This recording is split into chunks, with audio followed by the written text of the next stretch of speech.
The Harwich Mariners carry an 8-game losing streak back home here to White House Field to take on the Wareham Gatemen.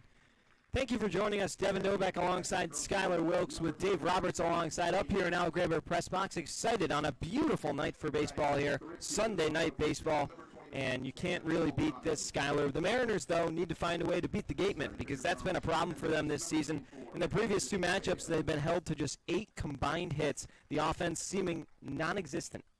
The pitching hasn't been too great either. It's just been a combination of not great offense and not great pitching. We'll take a break for the anthem and be back on Cape League TV.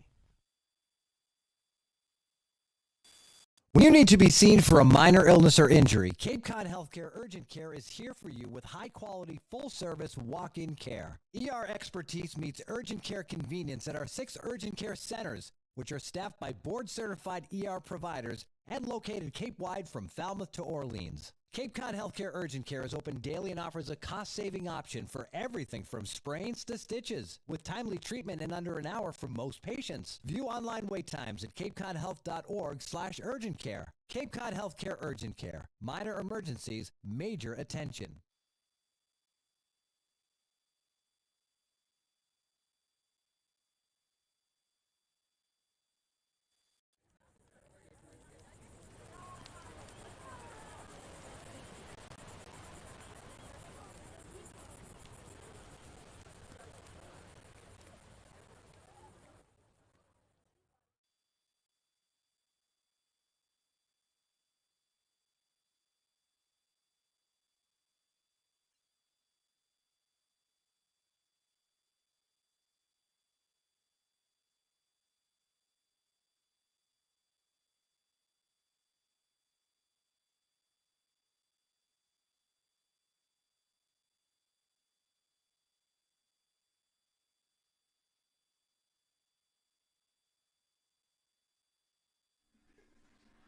Attention fans, we have a first pitch tonight.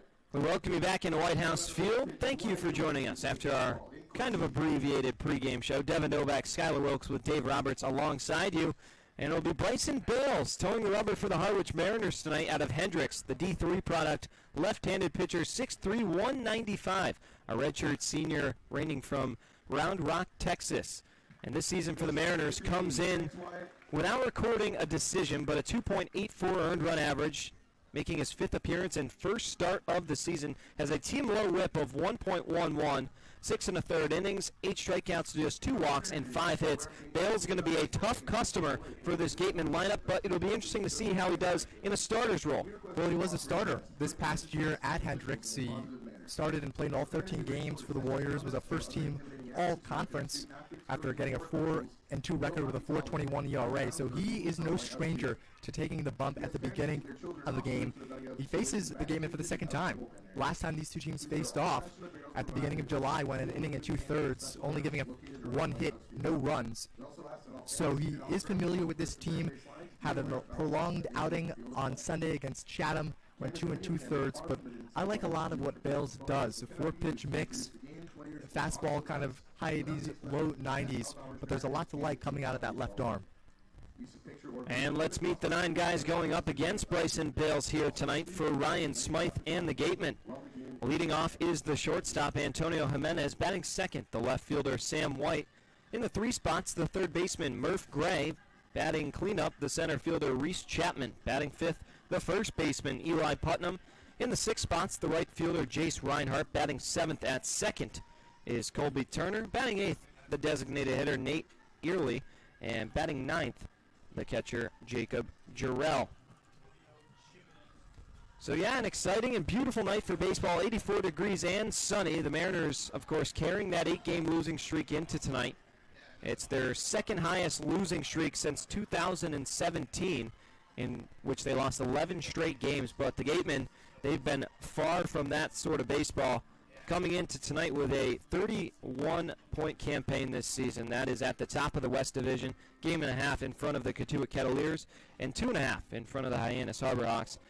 They are tied for the league high in points with 31, along with the YD Red Sox. But, Skyler, they're starting to lose some talent. Of course, Bobby Bozer, who was a catalyst for their offense, a player of the week earlier on, no longer with the team. MLB drafts rounds 1 and 2 tonight. So some things starting to shake up, and we'll see if they can stay as consistent as they've been proving to be the best offense in the Cape League. Yeah, coming off a Mercy Rule 11-0 loss at home last night to the Whitecaps, have lost 3 of the last 4. So the offense has been a little down recently for Ryan Smythe and company, but they have all the talent in the world to bounce back today. Antonio Jimenez is set to get things going here. And he's been a force to reckon with for the Mariners in this series. He lifts the first pitch he sees out to left field. Going back is Tommy Barth. He's under it and makes the catch. 1 up, 1 down on 1 pitch for Bryson Bales. Just about as efficient as it gets. With that, we'll take a quick look at the Harwich Mariners' defensive positioning. Out in the outfield, Tommy Barth's in left with Matt Scannell in center. Cam Maldonado is your right fielder. Third to first in the infield is Jake Ogden, Ryan Weingartner, Cade Kerwin, and Michael Anderson, with Luke Heyman doing the catching for Bryson Bales. Sam White, the left fielder, will dig in here. Nobody on, 1 away here in the top of the first from White House. Bales taking his time, pitching out of the stretch. First pitch is dialed in there, 91 miles per hour, and it's 0-1. Game start time, 5:29. 1 minute ahead of pace. Both these teams in their previous 2 matchups have played in under 2.5 hours. Pretty quick clips, as 1-1 now to Sam White. Hasn't been a whole lot of offense, although the first time at Spillane Field, there was a lot of errors and sloppy play from both sides. Bales comes set. Deep breath in the 1-1. Chopped foul off to the right. And we sit to 1-2 now. 14th appearance in a ball game for Sam White this season. 5'11", 205 pounds out of West Virginia.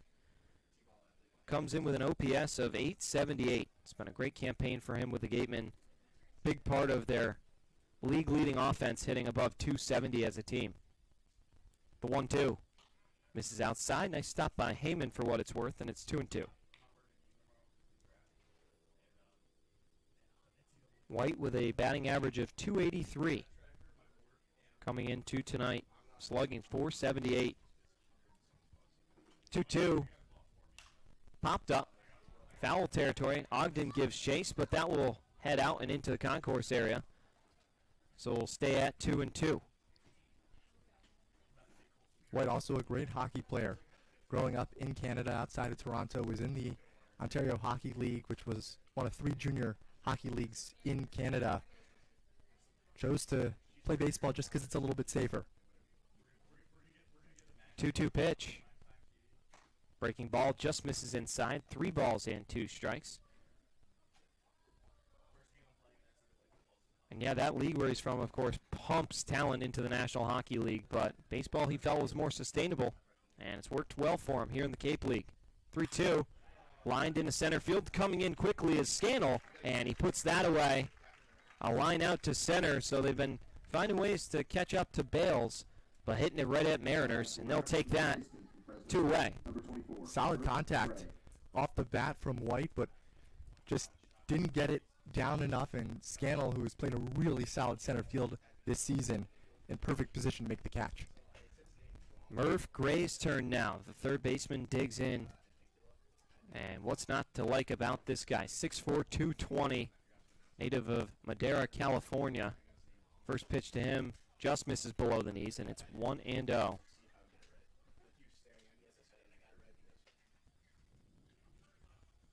A special player, top to bottom. Preseason All-Mountain West member after being Freshman of the Year in 2023. 1-0, lined up the middle. Murph Gray checks in with the first hit of the ball game. It's a single, and the rally is alive here in the first inning for the Gatemen. Well, it shouldn't be a total surprise. The league leader in hits gets another base hit. Murph Gray in the 3 spot. Bobby Bozer gone, like you mentioned, and Murph Gray has filled his spot almost effortlessly. Has looked really good so far, and expect him to be a threat on the base paths as well. Another big source of offense now will dig in. That's the cleanup hitter, Reese Chapman. Center fielder has caused havoc for people in the Cape League since his arrival. Just his 7th game for the Gatemen this season, but hitting .348 First pitch, a nasty breaking ball from Bales. Cuts in there and draws a swinging strike at 0-1. Yeah, but a 348 average for Chapman paired with that 423 on-base percentage. Fantastic numbers early on, settling in nicely, picking up the bones that Bobby Bozer left. Here comes the 0-1. Another breaking ball. Got him to go down and fish for it. Fooled him that time, and it's 0-2. And Reese Chapman kind of filled the spot of Max Williams from Florida State, who hit a home run last time he was here at White House Field, but had a short tenure with Wareham, and Chapman has done a really solid job filling his role. No balls, 2-strike pitch coming. This one jammed him. Luckily shoots foul. Probably would have found a way down the third baseline had it been fair. Jake Ogden pulled way over towards the shortstop position. Some serious shifting going on for Englert. He's got Ryan Weingartner, the shortstop, playing to our right of the second base bag, and Kurland over in the outfield grass. So anticipating Chapman to pull the ball here. Here comes the 0-2. Misses up and away. And Bales will have to throw another one. The first baseman, Eli Putnam, on deck. Wareham trying to strike first on the Mariners, who've been playing a lot of catch-up as of late. The 1-2. Instead, it'll be a pickoff attempt. Anderson there to haul it in. Umpiring crew for tonight, Jacob Ashworth's calling the balls and strikes with Jeff Kinney over at third and Chris Engstrand at first. 1-2 coming from Bales. Just misses outside. Another off-speed pitch at 82 that falls off the plate. A warm one out there on the mound today. You see Bales going to his face just about every other pitch. Sweat dripping down, especially in those long and tight uniforms. 2-2. There goes Murph Gray, and ball is foul tipped. So he'll have to retreat, and standing in there for another one is Reese Chapman. Bale's going with that slider and off-speed pitch a lot to the lefty Chapman, and he's gotten him out in front a lot. Off balance, kind of lunging for the ball.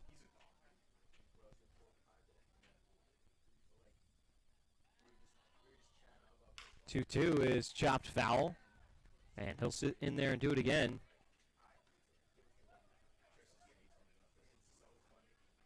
The thing, though, about Bales here is Wareham, not a lot of swing and misses, and they're working the count, really making him pitch and getting long at-bats.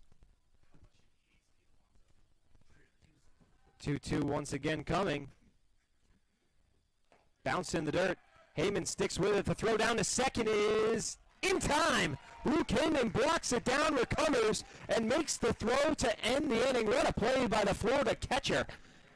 And that will be Bryson Bales facing the minimum as we head to the home half of the first to meet the Harwich Mariner order. On the other side, you're listening on Cape League TV. Here at the Mass State Lottery, we're known for our monster wins. But there's no bigger win than the $1 billion we provide each year to support all 351 cities and towns in Massachusetts. In our game, we know that supporting local businesses and helping communities is how we all win. Because at the lottery, we're all playing for the home team. The Mass State Lottery. Welcome to the state of winning.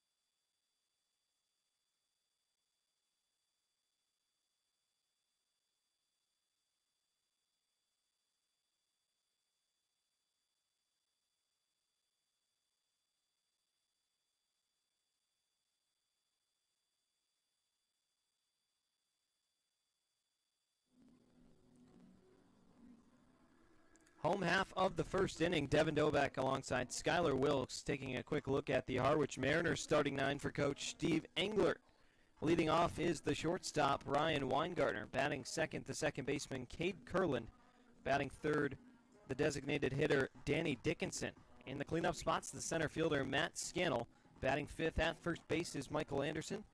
In the sixth spot at third base is Jake Ogden. Tommy Bart's in left, batting seventh. Batting eighth, Luke Heyman doing the catching. And Cam Maldonado rounds out the top nine in the number 9 position out in right field. Leading off the bottom of the first for Harwich, the shortstop for Penn State. Weingartner, Kurland, and Dickinson due up to face Aiden O'Connor. Out of Assumption on his way to Georgetown, Schuyler, and should be a good test for him as well as this Harwich offense. O'Connor is set to make his second start of the season.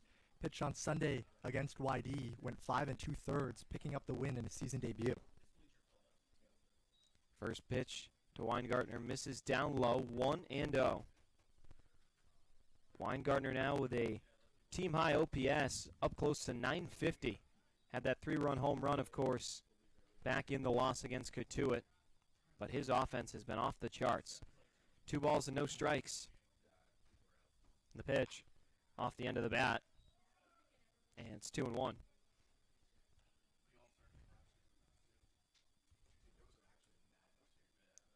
Weingartner, although his offense was great in the loss against Cotuit, defensively, the middle infield was tough, so looking to bounce back from that tonight as the 2-1s cut on and missed to make it 2-2. But still a guy who's probably well on his way to an all-star game coming up at the end of July. 2-2 pitch. Misses outside. And we stay there. This past season at Assumption, a 4-4 record for O'Connor to go along with a 3.72 earned run average. Payoff pitch. Popped up. Out to right field. Ranging over is Jace Reinhart. And he's under it to make the play. Out number 1. Weingartner's been a really solid leadoff batter, great plate discipline, walks a whole lot. His average has been probably lower than it should be, but he's not getting as many normal base hits as you probably like, but still, I like his consistency there at the top of the order for Steve Engler.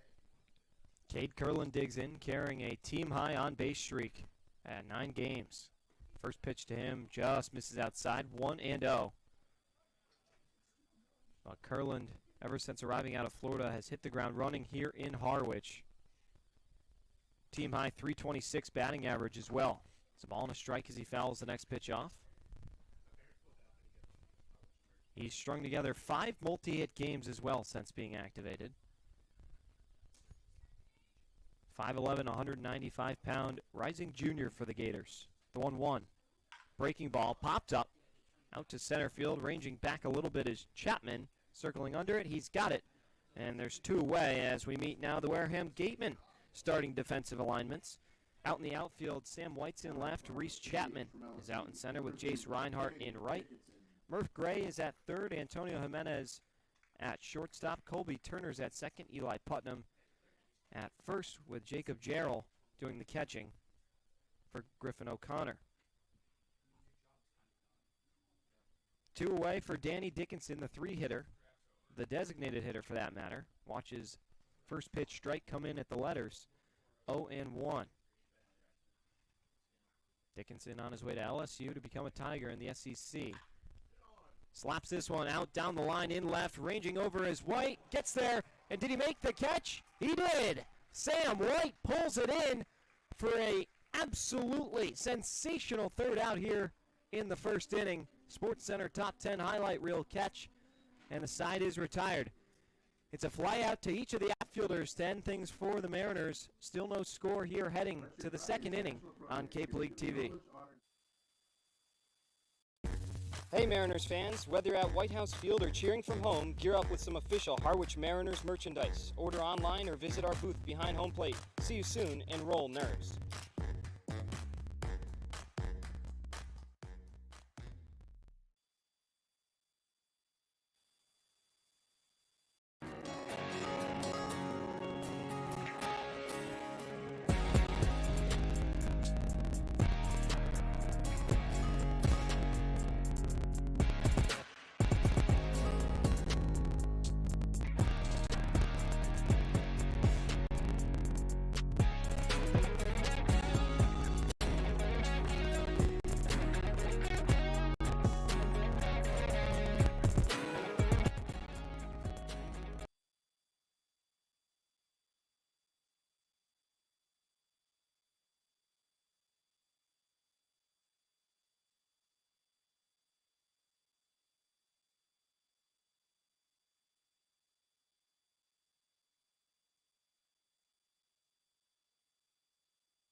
Stop the second for Wareham. The center field. Middle third of the order due up Reese Chapman. for the Wareham Gatemen. Reese Chapman had his at-bat suspended after Murph Gray was gunned down at second by Luke Heyman. So it'll be Chapman, Putnam, and Reinhardt due up in the inning. Bale set, and first pitch is fouled back over towards the on-deck circle, and it's 0-1. Yeah, but what a play by Luke Heyman, just going back to that once more. A ball that was bounced in front of the plate. He knocked it down, picked it up in one fluid motion, and fired it down to second to beat Murph Gray, who didn't get a great jump on the dirt ball, but still should have been in there. The 0-1 is bounced in the dirt. Heyman picks that again, and it's 1-1.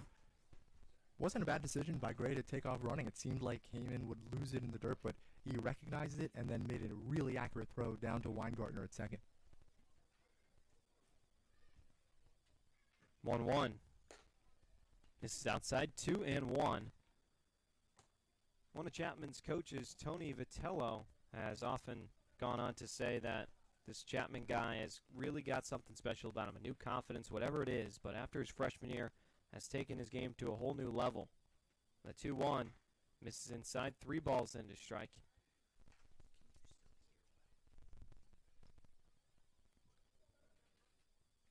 Chapman standing in the left-hand side.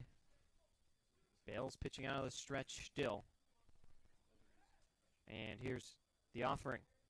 Misses up and in, and it's a leadoff walk. Not something Bales does too often, Skyler, but it's the leadoff man here in inning number 2. No, his last outing against Chatham was the first time he walked any batters. But after Chapman had such a long at-bat last time in the first, he kind of got familiar there, and it became tougher for Bales to put him away or give him a pitch to chase at. Eli Putnam now will dig in, the first baseman. Big factor in this offense. I know I sound like a broken record, but he really has been, along with the two aforementioned guys before him in the lineup. First pitch misses down and in, 1-0.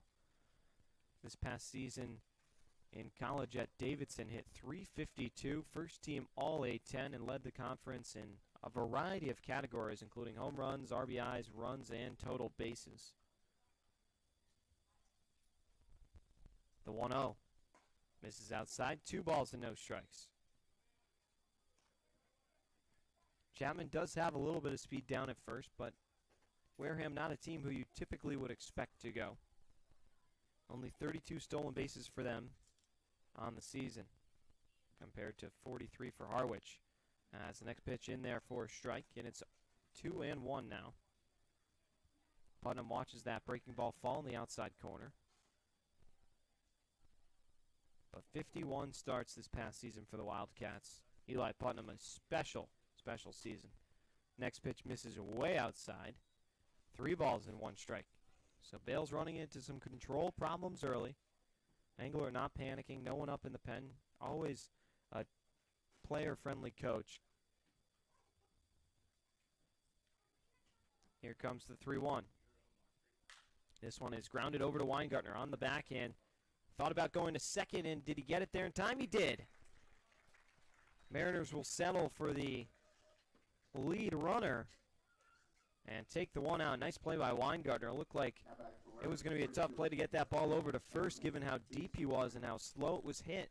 Went to second and was able to retire Chapman by half a step. Looked like it might have even been a risky decision to go to second because of how slowly it was hitting the hole, and Chapman, has a shorter distance to run, but Weingartner went right away, had no hesitation, and got the smart out. Jace Reinhardt's turn. First pitch is fouled off, 0-1. Reinhardt, a USC Upstate product, 6'1", 210 pounds. This past season hit .366, started all 60 games he appeared in.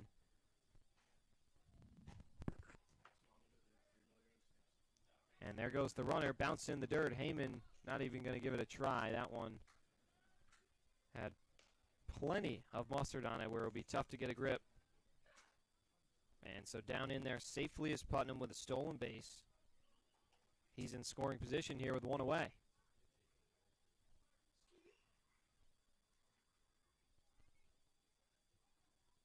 Bales surveys, and the 1-1.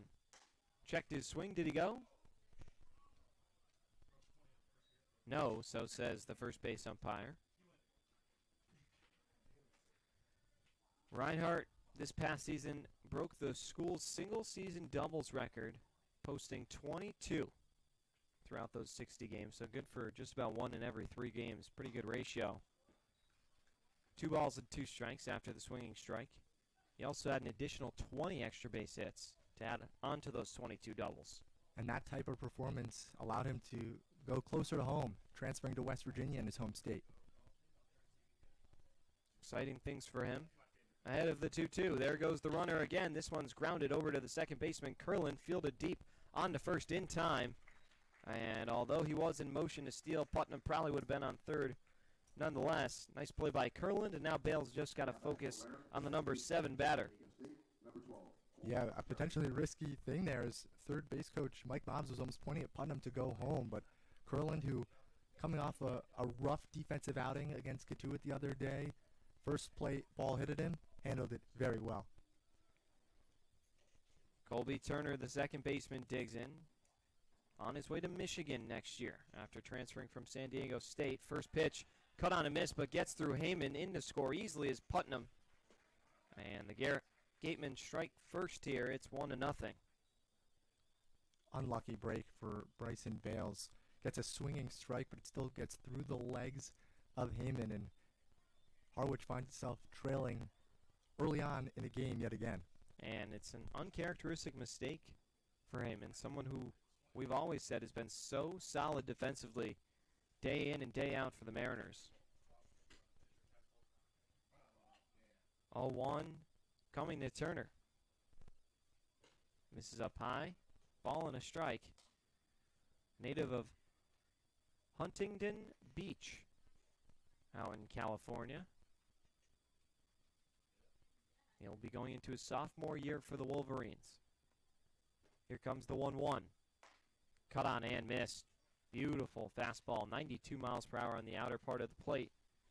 And becomes 1-2. After Turner, it'll be early should we get there.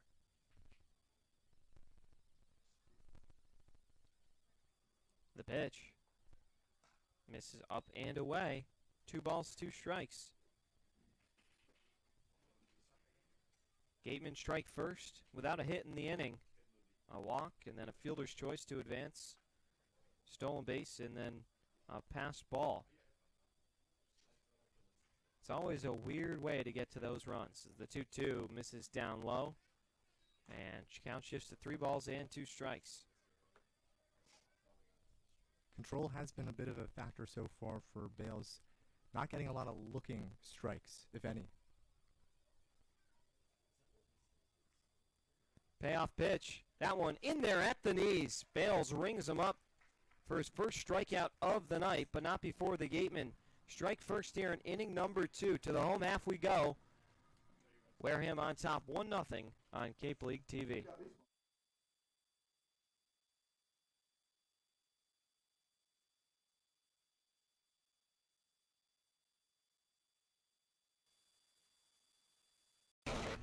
Get ready for big results with our small machines. With more power, performance, comfort, and savings. They're ready for every job. And we're ready with plenty of inventory. The best support in the business. Same-day parts availability and locations across the Northeast. So you can always be ready to work. Milton Cat. Always ready.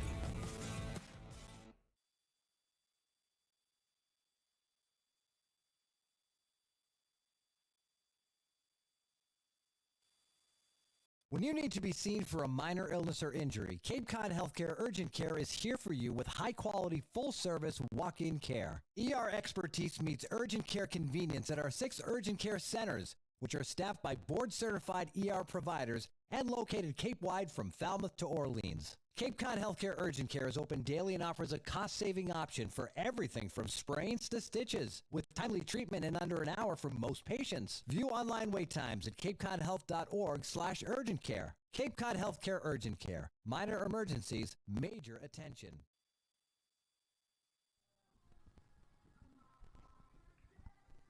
Middle third of the order for the Mariners set to get going here. Matt Scannell, Michael Anderson, and Jake Ogden.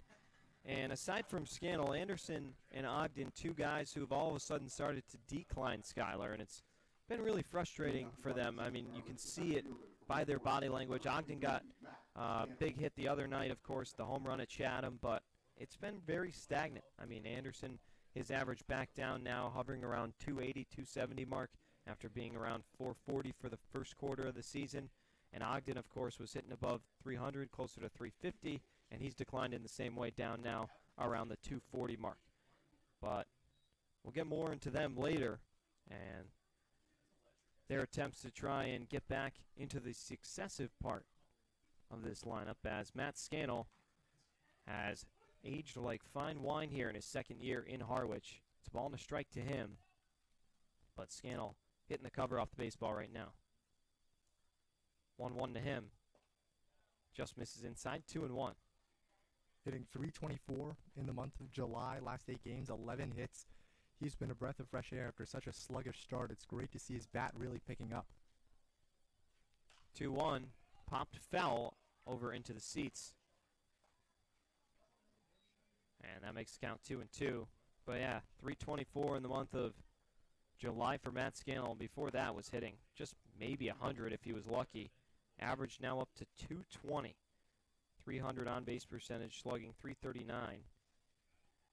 So really happy that the Wake Forest product's getting going. The 2-2. This one's popped foul once again. Back up and out of play. I mean, last time these two teams faced off, which was the beginning of the month, Scannell was batting 9th and went 0 for 3. And now today he's up in the 4th spot because of how well he's been hitting the baseball. I mean, an RBI machine, it seemed like. At first it was from the sacrifice fly. Now it's coming from hits, and big ones. As he cranks that one, but yanked it off to the right. And we'll stay there at 2-2.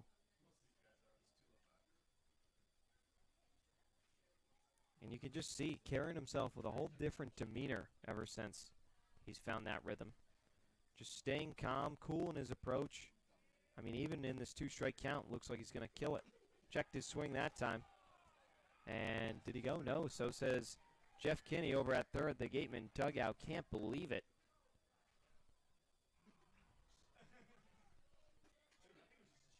That's the thing. He's not striking out a lot. Only 6 walks, 7 Ks. He's just hitting the baseball. 3-2. Grounded foul over towards the Gatemen dugout. They were not happy with the no swing call, so Scannell just trying to see if they're awake over there.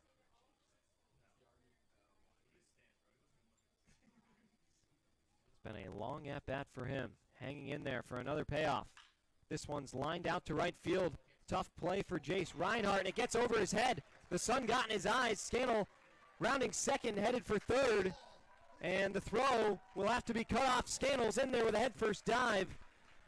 And it's a lead-off triple for Matt Scannell to start off inning number 2. Just the second Mariner to have a triple this season, along with Danny Dickinson of LSU. But what a shot that was. And you see Reinhardt just got eaten alive by the sun, Skyler. And when that happens, you don't know where the ball is. Not too many worse feelings.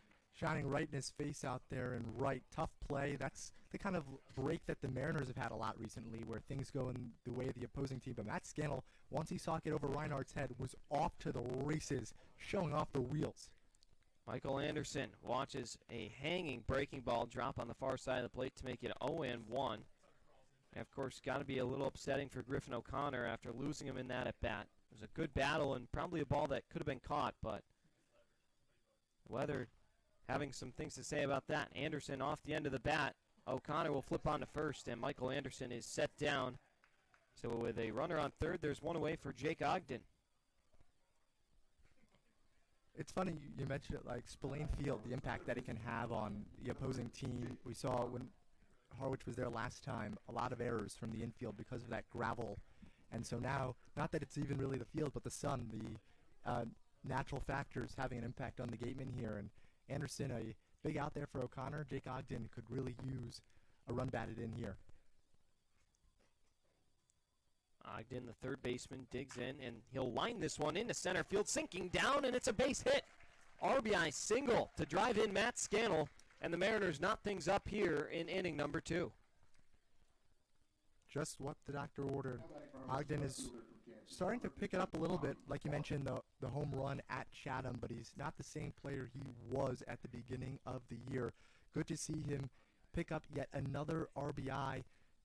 Scannell gets that triple, shows off the hustle to get into third, and Ogden helps him pay it off. Tommy Barth, number 7 hitter, digs in. Shows bunt, pulls it back, a snap throw down to first to take a shot at Ogden. Not in time. Good look from Jacob Jarrell. And it was almost trouble as Barth trying to drop one down, couldn't get it, and almost hung out to dry was Jake Ogden. 1-0 from O'Connor. The pitch. In there for a strike, middle away. 1-1. Tommy Barth to become a Kansas Jayhawk after spending 3 seasons with East Tennessee State, holding down the outfield for the Buccaneers. 1-1. Instead of pickoff attempt, quick move by O'Connor that time. It's wild. Ogden has not stolen a base yet this season, although he led UNC Greensboro in the spring with 16. Hasn't got to show off his arm the other night against Katuitt, but not his legs yet. 1-1. Cut and a miss. That one way outside, fooled Barth, and it's 1-2. Barth hitting .306 coming into tonight. .424 on base percentage. You know, we mentioned, Anderson and Ogden and Scannell now being all the big pieces of this offense, but Tommy Barth has been right up there with him. That time he'll go down swinging, got completely fooled by the breaking ball, and he is rung up. First strikeout of the night for O'Connor, and there's 2 away. And that was an uncharacteristic swing from Tommy Barth. Happened twice against Chatham the other day in the loss. Barth struck out just 12 times in 182 at-bats this spring at East Tennessee State. Well, now he's just struck out 13 times in 50 at-bats, so very uncharacteristic from him in the batter's box. First pitch now to Luke Heyman outside for ball 1-0, but of course, you factor in the metal bats and how those are easier to hit in college, and of course the talent here in the Cape, facing mostly Power 5 guys with the exception of O'Connor and a few others. So the strikeout totals definitely going up for Barth. 2 balls and no strikes to Luke Heyman, the catcher out of Florida. Had that big bomb against Chatham a few nights ago, but his offense has been few and far between. Defense has been something he's prided his game on. 2-0. Lazy swing that time, and it's 2-1. Looked like he didn't know if he wanted to commit, and just tried to find a way to foul it off.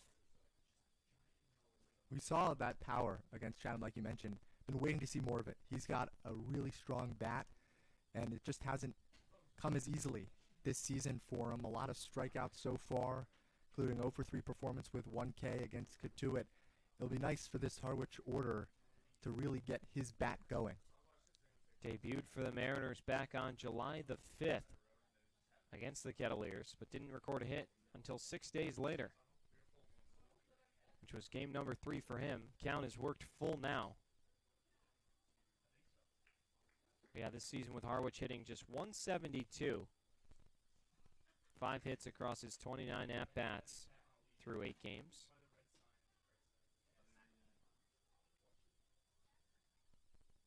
Him and Macon Winslow, the platoon for the catcher spot day in and day out. Winslow has played the last 3 in a row, though. He's going to need a break. Payoff is grounded over to the third baseman, Gray, on the first, and in time to retire the side, but not before the Mariners even things up here. Triple and an RBI single from Jake Ogden to tie us at 1 here, heading to the 3rd inning on Cape League TV.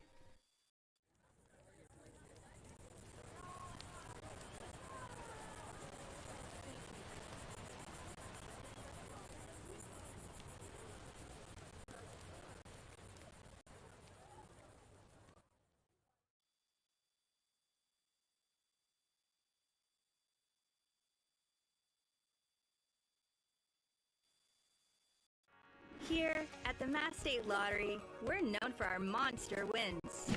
But there's no bigger win than the $1 billion we provide each year to support all 351 cities and towns in Massachusetts. In our game, we know that supporting local businesses and helping communities is how we all win. Because at the lottery, we're all playing for the home team. The Mass State Lottery. Welcome to the state of winning.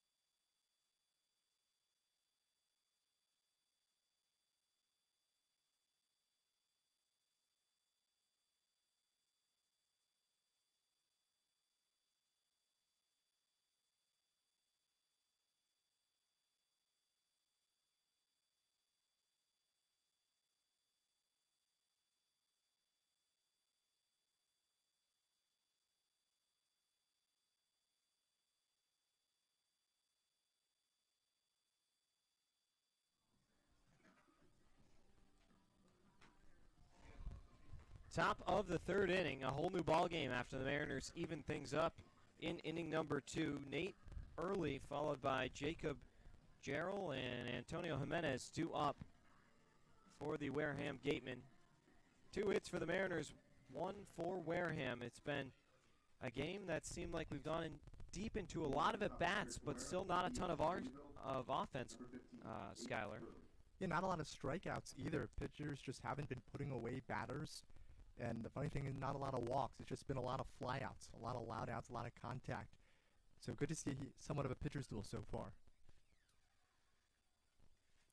First pitch to Nate Early, misses inside, 1-0.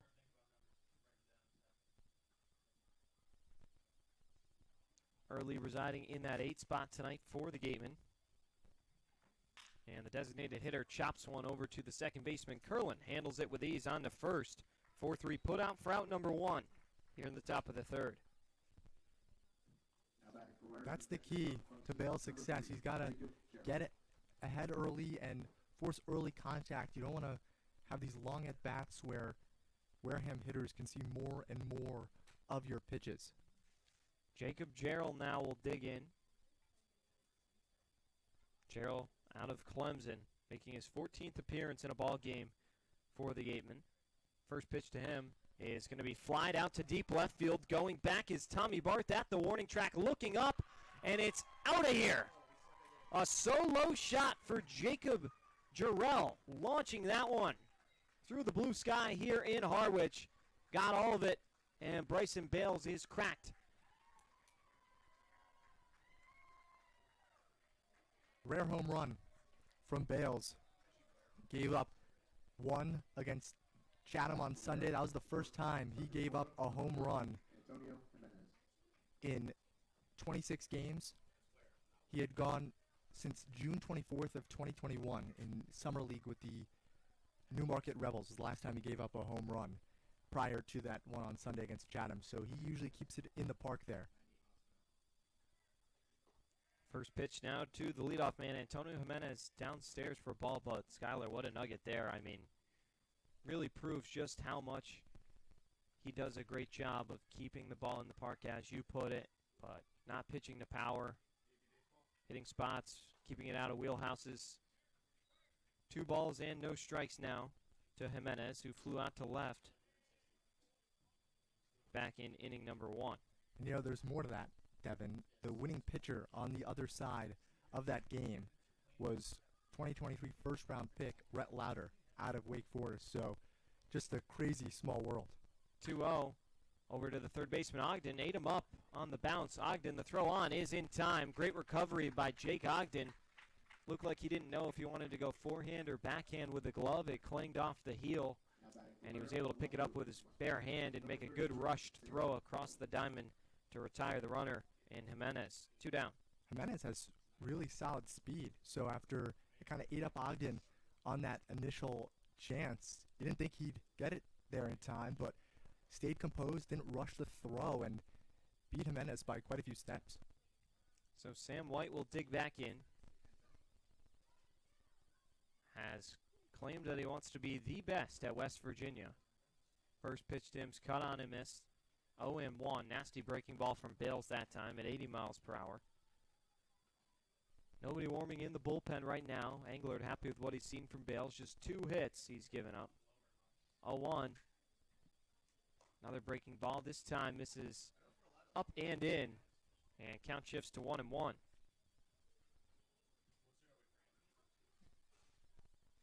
He'll take, a wild pitch and a home run, or pass ball, and a home run.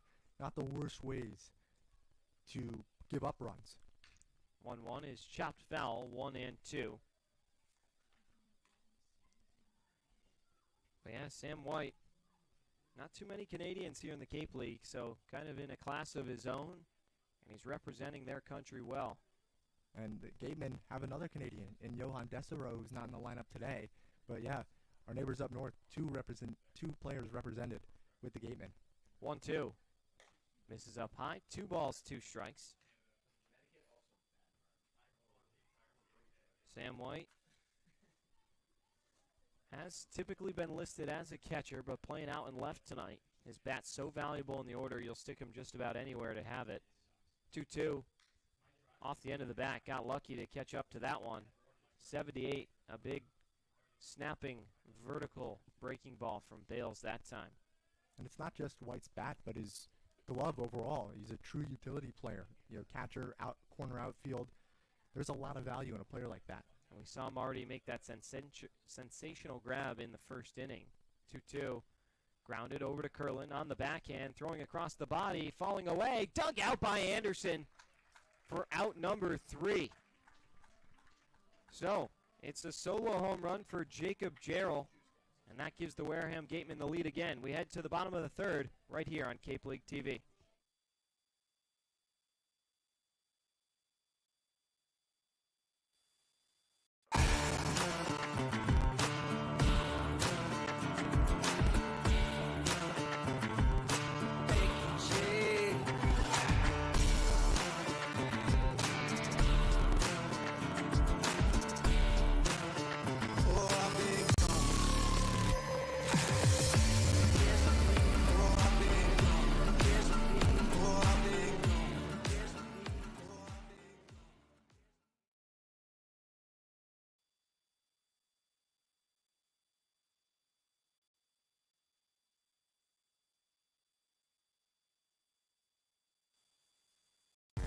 Hey Mariners fans, whether you're at White House Field or cheering from home, gear up with some official Harwich Mariners merchandise. Order online or visit our booth behind home plate. See you soon, and roll NERS.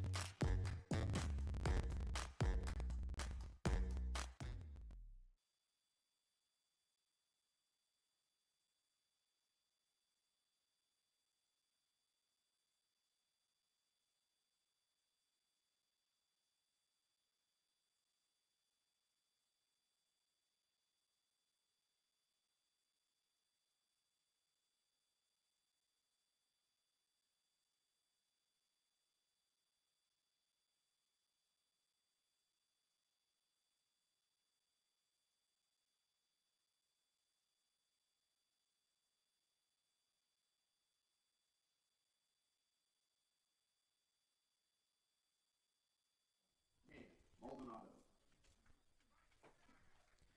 9-1-2 due up for the Harwich Mariners. Maldonado, Weingartner, and Curland as they trail it by a score of 2-1 here in the home half of the third inning.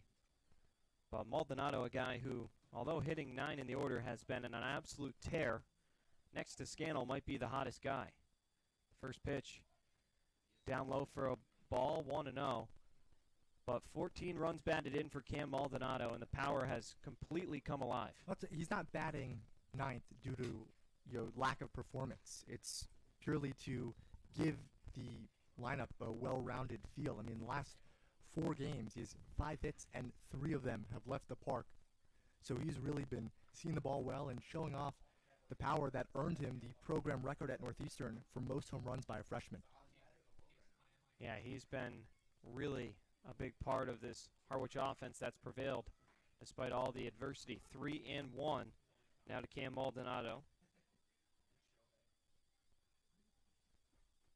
Mariners got their first run after a triple from Scannell, and Ogden drove them in, as count is worked full now to the Northeastern Husky. And yeah, I couldn't have said it better, though, reverting back to Maldonado. Really sets up the top of the lineup really nicely.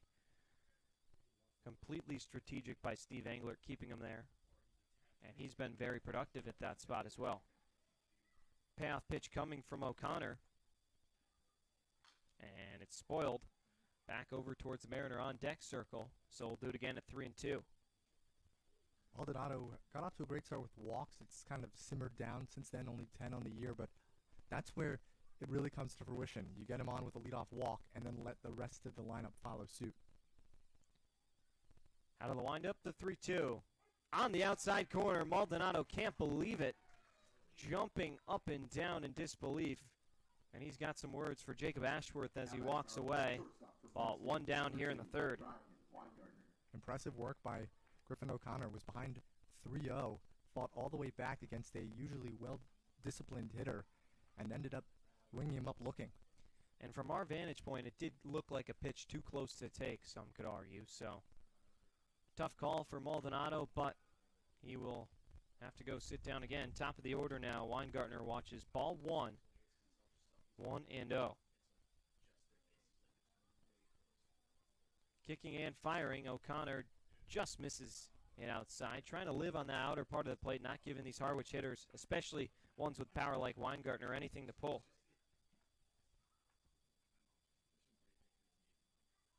O'Connor comes set again. The pitch. That one on the knees. Painted pitch. He's done a really good job living on the outer part of this plate. We'll see if he mixes up that sequence and tries to surprise Weingartner.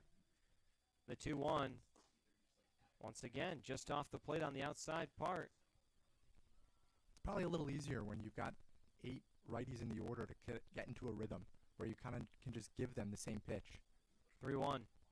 This one's cranked out in the left field, down for a base hit. Ryan Weingartner trying to get things going here with one down in the third. Now batting for Harwich, the second baseman from Florida, number 11, Cade Curlin. Cade Curlin's turn. Curlin flew out to center back in inning number 1. But these are the guys that Harwich needs to start relying on to make things happen. It's going into the heart of the order. Curlin currently leading the team in batting average. But then you got Dickinson, Anderson, and Ogden, with the exception of Scannell, who have needed to find ways to become consistent. Dickinson, granted, got robbed back in the first inning of extra bases. But the first pitch to Curlin, just outside for a ball, 1-0. And I know Weingartner left the game against Orleans early, was dealing with some Achilles issues, but he has tremendous speed, 6 stolen bases already this summer. With 2 outs here, be careful, but try to get in runners' scoring position, or 1 out, I should say. 1-0 is going to be fouled off over towards Mark Tebow at third base. And it's 1-1. Tebow is at third base with Kyle Sylvester down at first for the Mariners. Those are your base coaches. Mariners as a team coming into tonight hitting .248. So the offense has been there, but that average as a team has gone down a little bit. Run production's been exceptional. 1-1 pitch. And back in there safely on the pickoff attempt is Weingartner. Devin, you bring up a great point. I mean, last game against Katuitt is a great example. 8 runs, 8 hits. That's usually enough to win a ball game, but when you give up 16 runs, it's kind of tough to match that production. 5-4 that game was going into the 7th. That one misses inside. The throw down to try and get Weingartner will not be in time. And it looked like that inside pitch kind of made it difficult for Curlin to get out of the way, and the throw down from Jarrell just was a little late. Weingartner looked like he slid very early and kind of went in there, almost looking like he slid right where the infield grass breaks. Probably because he's not at a full 100%, and the throw was solid from Jarrell. It looked like it beat him there, and he probably thought the same thing, so he slid in early just to get the best chance he could. 2-1, popped up. Going out to center field is Chapman, and makes the catch. Weingartner tagging, heading for third, and he'll be in there with a head-first dive. Close play, though. Nice throw by Chapman. And he's 90 feet from evening this ball game with 2 away for Danny Dickinson. Doing a lot of running. Now batting for Harwich to the DH. Great feel. It looked like he might have almost buffered there because it wasn't deep enough, but showing off why he led St. Joe's in stolen bases this year. That speed is tough to beat. It's solid throw from Chapman as well. Just it couldn't beat Weingartner's legs. Dickinson, who was robbed of an extra base hit, as I mentioned earlier, will dig back in. O'Connor falls this time off the mound. I'm not sure we've seen that this season, Skyler. Looked like he tripped in his landing hole area. And yeah, the ball, luckily for Wareham, did not make it past the catcher. Actually was relatively accurate, all things considered. Not anywhere near the strike zone, but still going forward. The 1-0. Misses up high, 2-0. And you see him falling away to the left. That also could be another reason why a lot of his pitches to right-handed batters have been outside. I'm sure some of it strategy, but also just kind of where his momentum's been taking him. 2-0.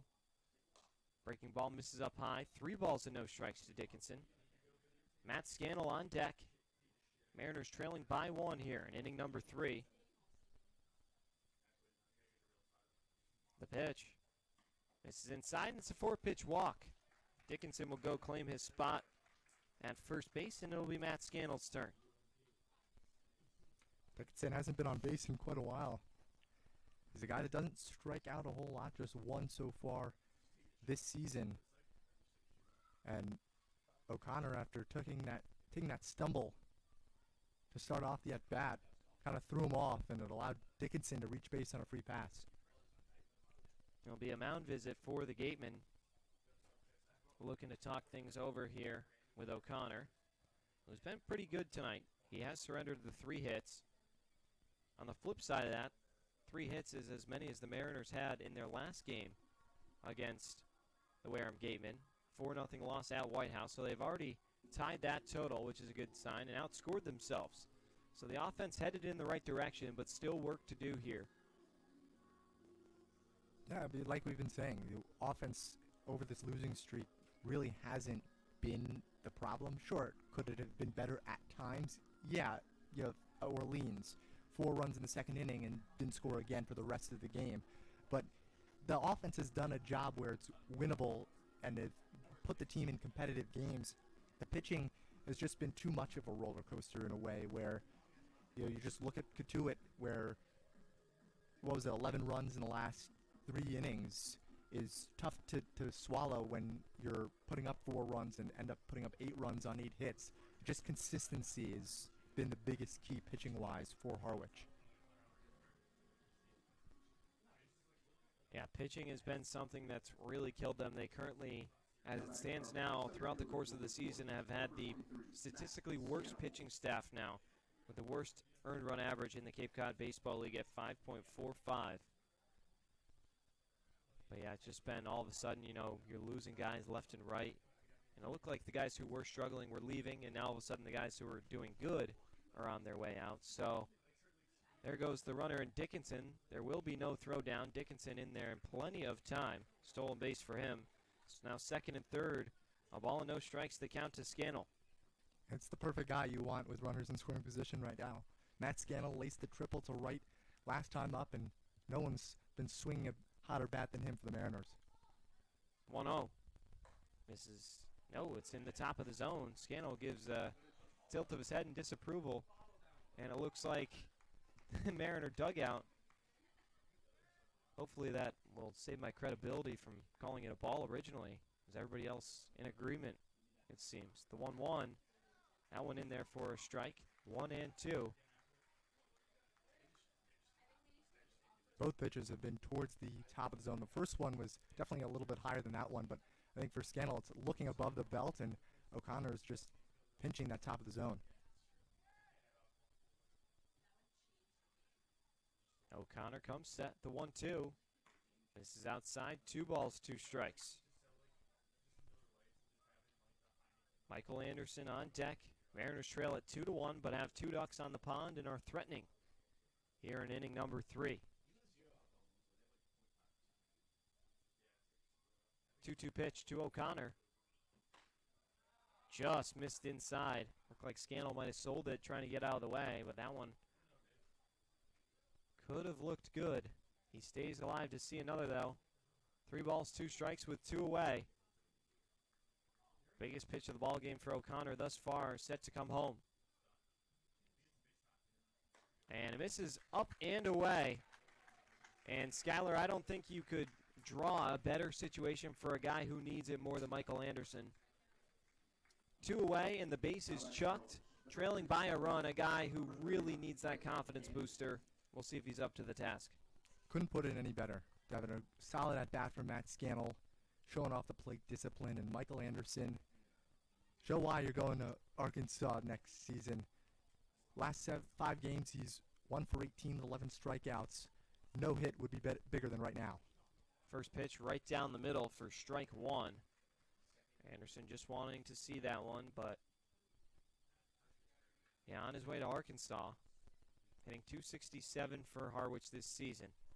O'Connor comes set, ahead in the count. The pitch. This one's lifted out to deep left field. Going back is Sam White at the warning track. Makes the play, and the side is retired. So Michael Anderson makes everybody hold their breath, but it's a loud out number 3 here. As we head to the middle third of the ball game, when we come back, Schuyler Wilkes taking over the play-by-play duties for innings 4 through 6. You're listening to Harwich Mariners baseball on Cape League TV.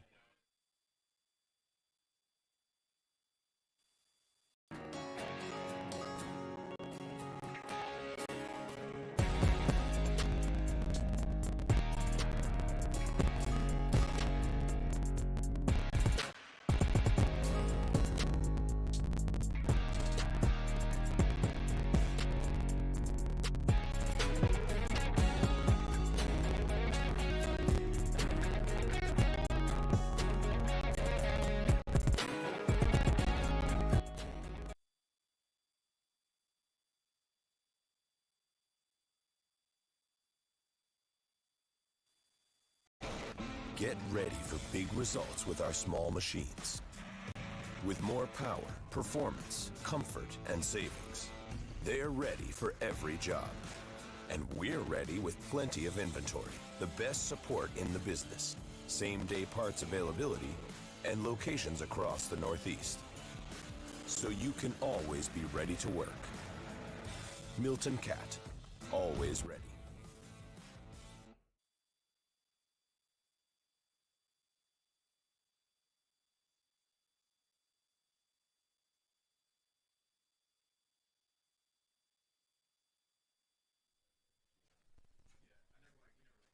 Top of the 4th from White House Field, Schuyler Wilkes with Devin Dobeck to my right. Thanks so much for joining us on this Sunday night for an interdivision matchup between the Mariners and the Gatemen. Harwich trailing 2-1 against Wareham.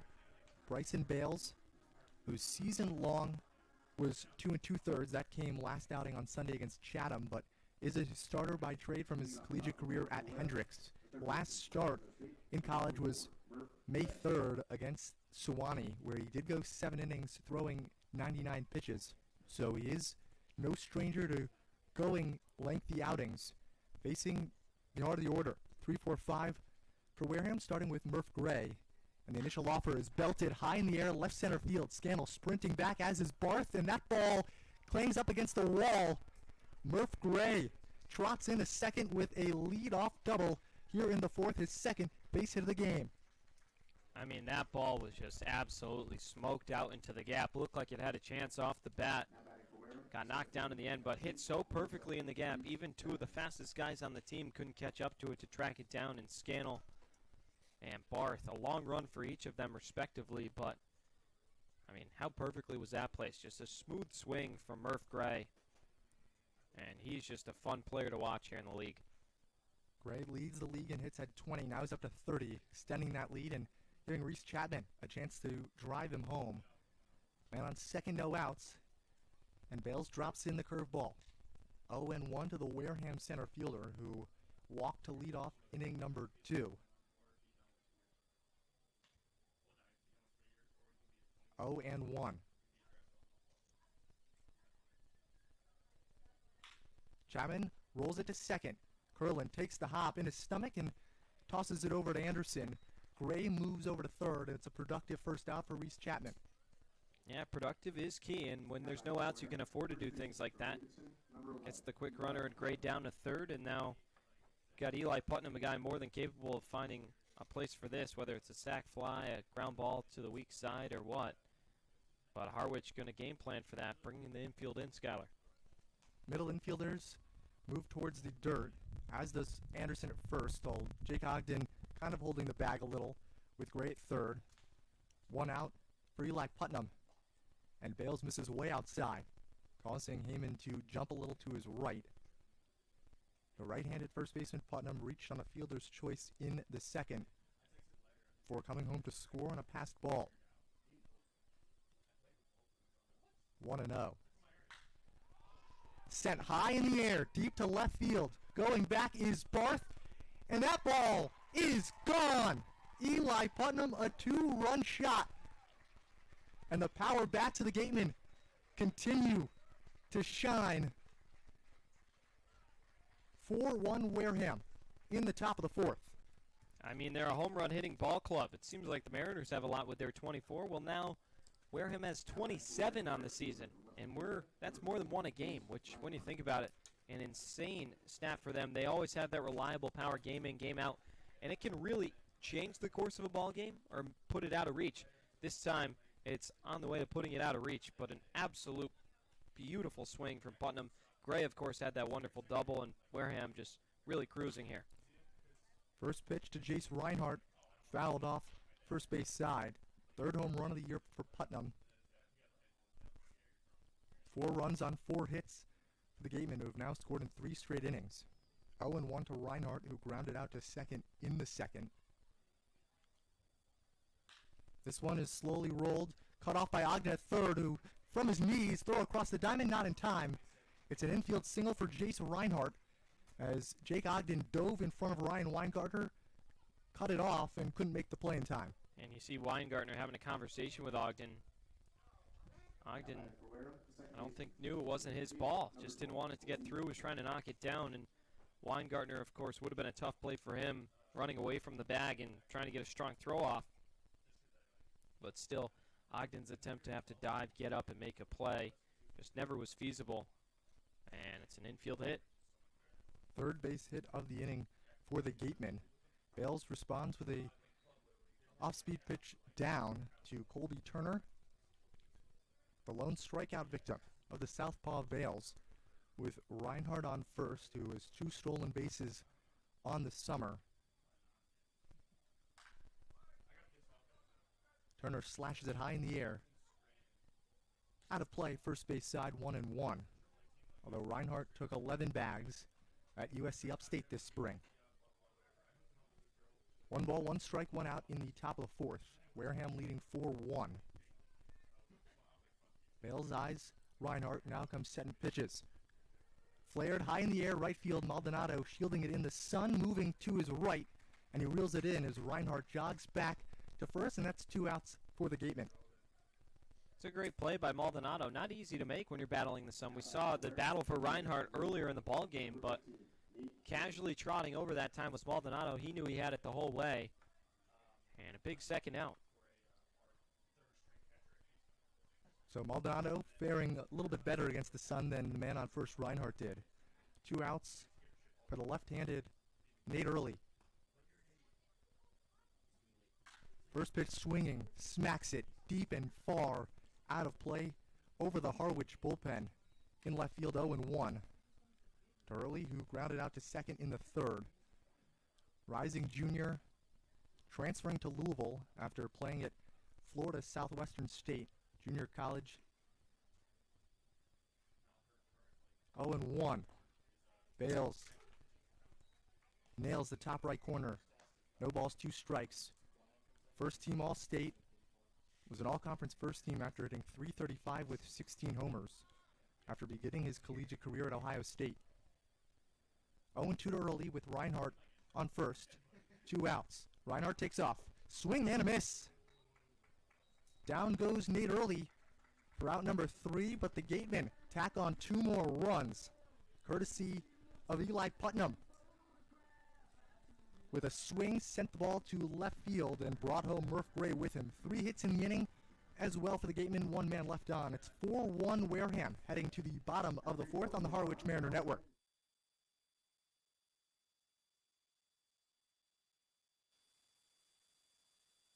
When you need to be seen for a minor illness or injury, Cape Cod Healthcare Urgent Care is here for you with high-quality, full-service walk-in care. ER expertise meets urgent care convenience at our 6 urgent care centers, which are staffed by board-certified ER providers and located Cape-wide from Falmouth to Orleans. Cape Cod Healthcare Urgent Care is open daily and offers a cost-saving option for everything from sprains to stitches, with timely treatment in under an hour for most patients. View online wait times at capecodhealth.org/urgent care. Cape Cod Healthcare Urgent Care. Minor emergencies, major attention.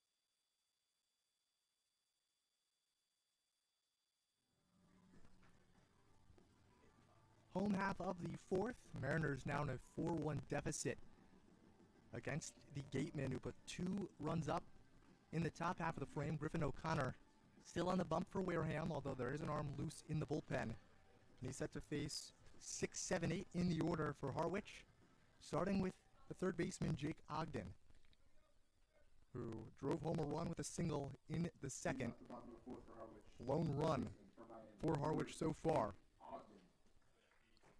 O'Connor loaded the bases on a hit and 2 walks, but got Michael Anderson to fly out to the left and got away unscathed. First pitch to Ogden showing bunt, and O'Connor skips it in the dirt. Saved between the legs by the catcher Gerald, who seems a little shaken up, staying on his knees as home plate umpire Jacob Ashworth goes out to give the ball to Griffin O'Connor. And now Gerald works his way to his feet with his skull cap off. Definitely shaken up after that pitch was in the dirt. Yeah, he's shaking his head. Not sure if it's to wave Ryan Smythe away or if he's not doing well. But they'll take some time, talk things over here. But while we got a minute, it's funny you mentioned the light and how that's affected the fielders, Skylar, and we talked about home field advantage for Wareham. Well, I think another thing throughout the Cape League that kind of provides some sort of advantage is the dugouts. You usually have one dugout that's in the shade for most of the ball game and then one that's in the sun for most of it. And that takes a toll both, could provide a headache, squinting, stuff like that. It's hotter, sweatier, like these guys are going to be all cool. So around the Cape League, fascinating to see that kind of thing. So far, Wareham hasn't been hindered too much by the elements, leading 4-1 in the top of the 4th. 2-0 count to Ogden. Takes a strike. 2-1 to the rising junior, transferring from UNC Greensboro to Miami. The pitch, right down the middle again. 2 balls, 2 strikes to Ogden. Didn't play against Wareham at the beginning of July. Went 1 for 4 though, back on June 26th. 2-2 from O'Connor. Skips over the left-handed batter's box and runs the count full. O'Connor all of a sudden starting to be a lot quicker out there on the mound. Trying to find his own groove and get these Harwich hitters off balance. The payoff. Ogden, little off balance, just gets a piece of it. Fouls it right back behind home plate. Stays alive. Went 1 for 4 on Friday against Gatuit with 2 strikeouts. The pitch. Jam inside, fends it off towards the Harwich dugout, third base side, and Ogden still alive here. 3 balls, 2 strikes, no outs in the bottom of the 4th. O'Connor. The nod now kicks and deals. Swing and a miss. Jake Ogden out in front of it. goes down on strikes. Third punch shot for Griffin O'Connor. Yeah, just another really good pitch that time. Ogden, credit to him, an 8-pitch at bat, hung in there as long as he could, but then just a changeup to end it. Dropped it below the knees, and Ogden right over the top of it, trying to kill it. Sometimes when you try and take a big hack at those slower pitches, can wreak some havoc. Tommy Barth caught up to that 72-mile-per-hour breaking ball. Fouls it off over the grandstands on the first base side, 0-1 to O'Connor's first strikeout victim. Went down swinging in the second. Now the 0-1. Check swing from Barth. First base umpire Chris Engstrand says he went. He's quickly behind 0-2 as O'Connor steps off the rubber to touch the rosin bag a little. Comes reset. Out parallel with the plate.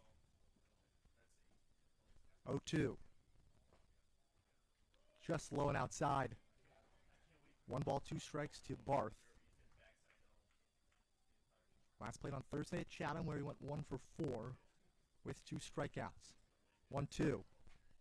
Slaps it foul on the first base side. He just looks a lot less confident in these swings as of today. We saw him swing through a few pitches in the other batter's box for his first strikeout, and this time just fending off a few pitches. We'll see if he can square one up. O'Connor shakes off the first sign, now gets set on the 1-2. High pitch. This time Barth holds off, and it evens the count at 2 apiece. Yeah, even some check swings, some slowed down swings, not full speed, but hanging in there. 2-2 from O'Connor. Barth a little late, just gets a piece of it. Fouls it back behind him. 2 balls, 2 strikes, 1 out in the bottom of the 4th. Harwich trailing 4-1. Put a run up in the second off an RBI single from Jake Ogden. 2-2 home from O'Connor. Barth bounces it to first, scooped up by Putnam. Steps on the bag with his right foot. And a quick 2 outs for Harwich, although lengthy at-bats. Yeah, just off the end of the bat that time, and O'Connor's sticking to his same game plan, finding the outside part of the zone and making these Harwich hitters lunge and reach for it. And they've been behind it or hit it weakly, so he's done a great job of finding that identity for himself, and despite all the heat, you see all the sweat pouring down off him. He's pitched really well. 1 run allowed on 3 hits. And now it's Eric Luxus out to talk with Griffin O'Connor. There was an arm up in the Wareham bullpen ahead of Luke Heyman's at bat. The entire infield joins the conversation. No signal to the bullpen yet, so it could just be a strong mound visit ahead of Heyman. With Wareham leading 4-1. One of 2 teams that Harwich has yet to beat, along with fellow West Division opponent in Hyannis.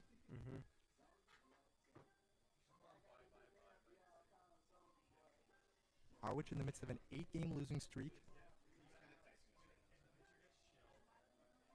Last win came on July the 3rd against the Brewster Whitecaps, a 13-2 Mercy Rule victory. Griffin O'Connor pleads his case and gets what he wants. Still on the bump to face Luke Heyman with 2 outs in the bottom of the 4th. Uses some rosin and now gets prepared to face the Harwich catcher who grounded out to third to end the second. First pitch from O'Connor is upstairs. 1-0.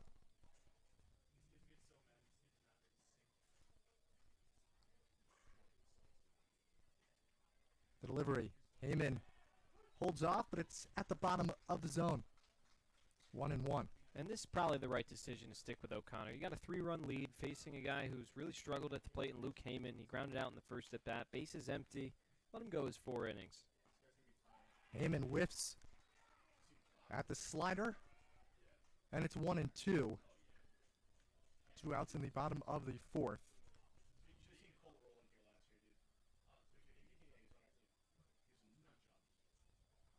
O'Connor rocks and fires, and Heyman punches it back foul, staying alive. He appeared against the Gatemen back at the beginning of July went 1 for 3 with a strikeout. Now hitting just 172. The 1-2 from O'Connor. Heyman lifts it high in the air, shallow left field, called off by the shortstop Jimenez, who squeezes it for out number 3. Griffin O'Connor goes 1-2-3 in the 4th with a strikeout, a ground out, and a flyout. And the Mariners go into the 5th, trailing 4-1 here on Cape League TV.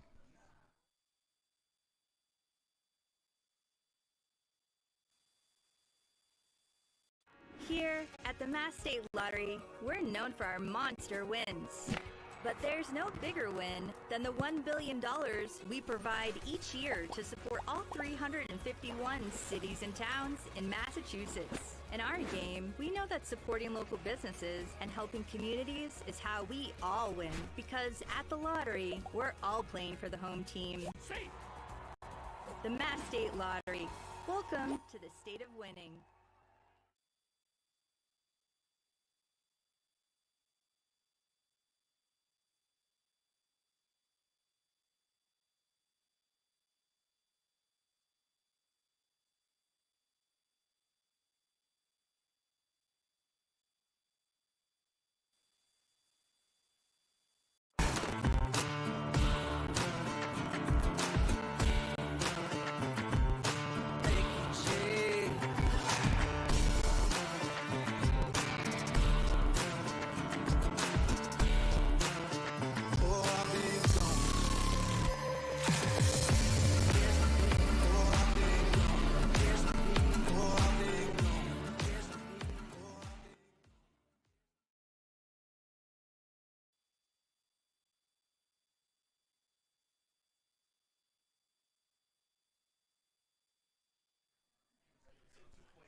It's the top of the 5th, and Steve Englert makes a pitching change. Bryson Bales goes 4 innings, giving up 4 runs on 5 hits, with a walk and 2 strikeouts, and gives way to the tall righty out of Ole Miss, Sam Tikoyan, who hasn't appeared in quite a while for Harwich. A lot of rest. Over a week since his last outing against YD, where he went 2 innings, giving up 2 runs on 3 hits, with a walk and a strikeout, and suffered his first loss of the season. His 5th appearance so far for Harwich is a 7.04 ERA and a 1-1 record. But Tikoyan definitely has some solid stuff on the up. Absolutely. He's been fantastic. I mean, coming out of Ole Miss, he's a big fastball guy, relies heavily on that stuff, and it's a pitch that can either live or die with him. I mean, he's can punch guys out with it, but they can also take it way over the fence. So it's just going to be how he's locating it and how he's mixing that up with his changeup and off-speed stuff in order to find ways to retire these hitters, because it's a very hittable pitch, but when he's locating it and staggering it, it makes it difficult. 9-1 and 2 up for Wareham. Jacob Jarrell went deep his last time up in the 3rd. First pitch from Tikoyan is a bit of a check from Jarrell, but a strike anyways. 0-1 for the rising junior at Ole Miss. Saw his outings get cut nearly in half, more than in half this past season. Breaking ball. Jarrell swings right through it.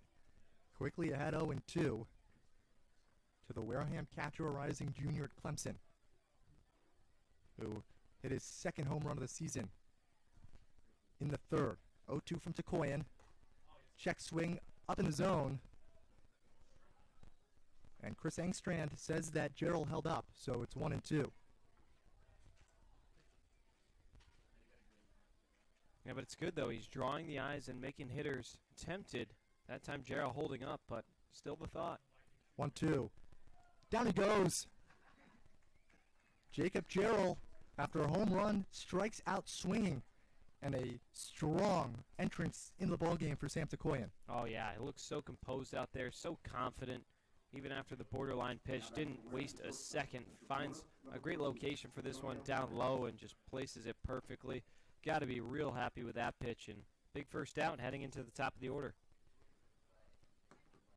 Lineup flips over for Wareham. Antonio Jimenez in the right-handed batter's box for the 3rd time. 0-2. And Tikoyan drops in a strike, bottom right corner. First time facing the Gatemen this season. 0-1 to Jimenez. Slaps it high in the air. Heads out of play. In right field, 0-2. To the shortstop who flew out to left in the first, grounded out to third in the third.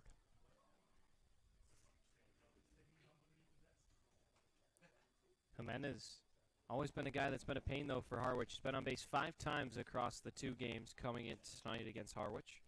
0-2, way high. Heyman pops out of his crouch to snag it. 1-2 to Jimenez, 2 for 6 in 2 games against the Mariners with a double and 3 walks. 1 ball, 2 strikes, 1 out in the top of the 5th. The pitch from Tekoyan. Popped up behind home plate. Heyman tosses his mask aside, reading it, and it didn't have to take too many steps. Fell right into his mitt for the second out. Nice play that time by Heyman. And yeah, he's so solid defensively. Really just does not skip a beat. I mean, look how casually you could pitch a tent under how long he was standing under. Really good at getting to the spot and reading the trajectory of the baseball. Big put out for number 2 there. First 2 batters retired against Sam Tekoyan. Now his first lefty in Sam White, 0 for 2. With a line out to center and a ground out to second. Initial offer off speed outside. 1-0. To the rising junior at West Virginia. Getting 283 through 13 games for Wareham. 1-0. Popped high in the air. Shallow left field. Miscommunication between Weingartner and Barth, and it drops in left. 2 out single for Sam White on a bloop single that had Ryan Weingartner looking over his head and Tommy Barth not running at full speed coming in. Yeah, I'm not sure what Barth was doing there. That is 100% his ball. Much better angle. Doesn't have to go over his shoulder and could see it the whole way. I mean, this should be an easy fly out to him. But I think he was just worried Weingartner was going to run into him, and the communication wasn't there, wasn't tangible. So they both kind of gave up on it and fell in between them. See if Wareham can capitalize. Unluckily enough, it's their best hitter climbing in against Harwich. Yeah, dangerous spot for Sam Tekoyan with Murph Gray in the right-handed batter's box, and there was a ball up at the head of the Wareham third baseman. 1-0 with White on first. Gray 2 for 2. Singled in the first, doubled in the fourth.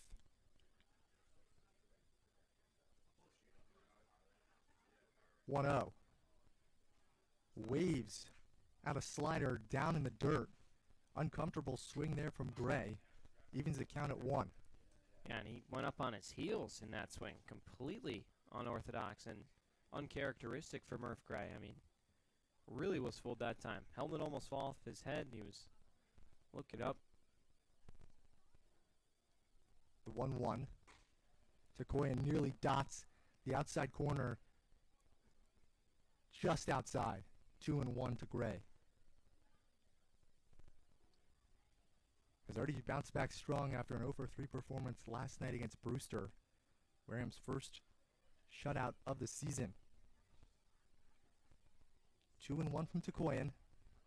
And another slow swing on a pitch in the dirt from Murph Gray. Now the deuces are wild. 2 balls, 2 strikes, 2 outs. And this is exactly what I was talking about with Tekoyan. I mean, Murph Gray's clearly sitting on a fastball trying to line it, but the sequence used by Tekoyan completely messing him up. He's been bouncing these pitches in the dirt and getting swings. 2-2. The delivery. Hit in the air to left. Barth jogging a few steps forward and secures it. Murph Gray finally retired. Sam Tekoyan, a solid first inning of work. Gives up 1 bloop single and leaves a man on. Harwich looking to get back in this game, trailing 4-1, heading to the bottom of the 5th on Cape League TV.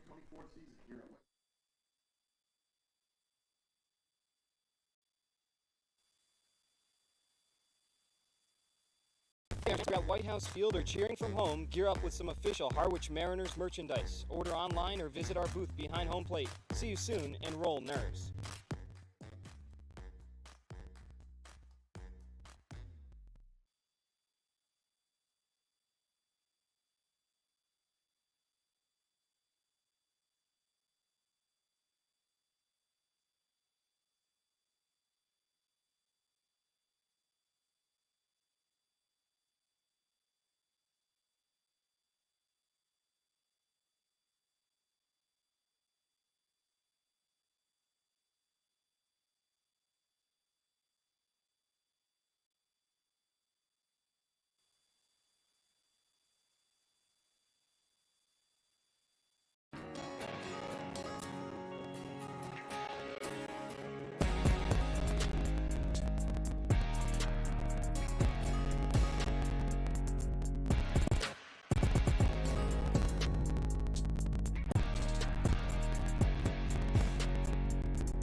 It's the bottom of the fifth from White House Field.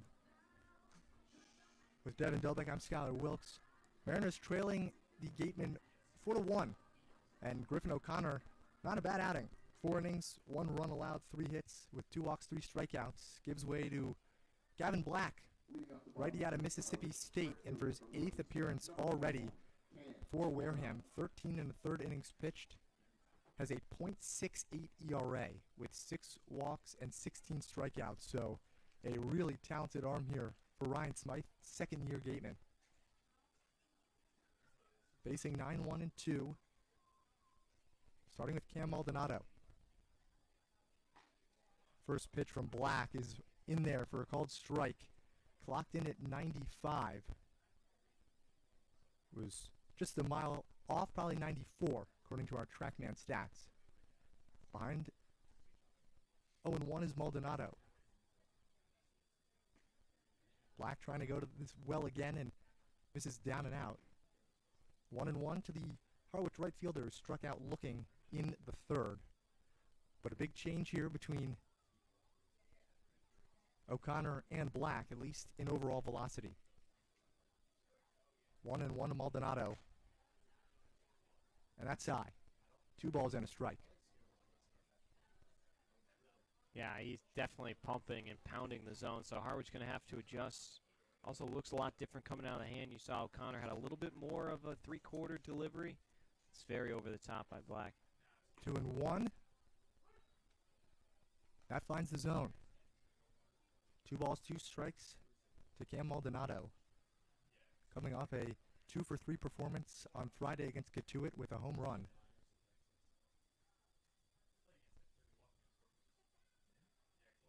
2-2. Black kicks and deals. Maldonado bounces it foul on the third base side towards the Harwich bullpen. Staying alive. Here, 2 balls, 2 strikes, no outs in the bottom of the 5th. Just 1 run on 3 hits for the Mariners, who went down in order in the 4th. Black shakes off the first sign, and the second now comes set on the 3rd with the glove at his belt.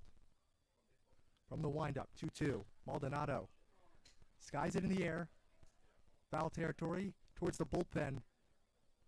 Both White and Gray were in position there. But the ball dropped in the dirt just past the Harwich bullpen, and Cam Maldonado gets to live and see another day. Yeah, that one landed just in front of all 3 of them. Of course, the fence comes up. You don't want to risk sliding into that. I would say maybe they're afraid of the gravel, but when he played Spillane Field for 20 games a season, I don't think that fear exists anymore. Probably have a bunch of calluses all over those legs from sliding on that. Count still 2-2. Maldonado happy to have another chance. I mean, he's the guy who's put it in the 9 spot in order to get on for the top. This could be the start of a big inning here. Harwich has not had much offense the last 2 innings. The pitch is off the plate, and the count is full now to Cam Maldonado. With the leadoff man Ryan Weingartner looming on deck. 3 balls, 2 strikes, no outs. Payoff from Black. Defensive cut from Maldonado. Pokes it foul. Out of play on the first base side. 3 balls, 2 strikes. From Black, who started his collegiate career at Northwest Florida State College. So rising from the JUCO ranks to the SEC at Mississippi State. 3-2 to Maldonado. Ball 4 outside. Leadoff walk earned by Cam Maldonado and the Mariners. His 11th walk of the season puts a threat on the base paths for the top of the order in Ryan Weingartner. Beautiful at bat that time. Masterclass from Maldonado. We know he's no stranger to the walks and stuff of that nature, but great job to hang in there, force him to throw pitches fresh into the ball game. It's going to be tough now when you can't crack that first guy. It shakes you up off the get-go, and we'll see if the top of the order can capitalize. Weingartner singled his last time up in the 3rd. Looks at a ball down at his ankles. 1-0. Maldonado on first. 6 stolen bases this summer, after taking 28 in the spring at Northeastern, which led the entire CAA. 1-0. Hack from Weingartner. Sends it off foul towards the right. 1-1. Also, if you're staying with our broadcast, we understand the MLB draft starting up, so we'll be keeping you in the loop on all the Cape League guys that are selected throughout rounds 1 and 2. So bear with us here in Harwich. We'll be giving you both as Black throws it back to Putnam, checking on Maldonado. Stay for Cape Cod Baseball League action. Stay for MLB draft coverage. There you go. Myself, Skylar Wilkes, and Devin Dobeck. 1-1 to Weingartner. Slow pitch, 79 miles per hour from Black. Light foul back behind home plate. Race between the two bat boys ensues. And Harwich comes out on top.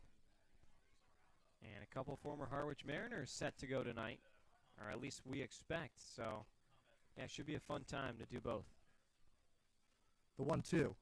Weingartner bounces it to third. Gray charging, scoops it on the run. Low throw, and Putnam couldn't control it. Weingartner is safe. Maldonado stays at second. It's an infield single for Ryan Weingartner, his second knock of the contest. Speed kills, and Weingartner does a great job that time. A slow chopper, but he's a never-say-die guy. Hustles everything he has in him to get down that line, and a tough pick for the first baseman, Putnam. Not sure if it would have been in time anyway. Tough for Murph Gray. Nice job to get the ball over there in time, or in fluidity as quick as he could. So Kate Curlin, potentially important spot here for the Mariners. Men on first and second, no outs in the bottom of the fifth. Harwich trailing 4-1.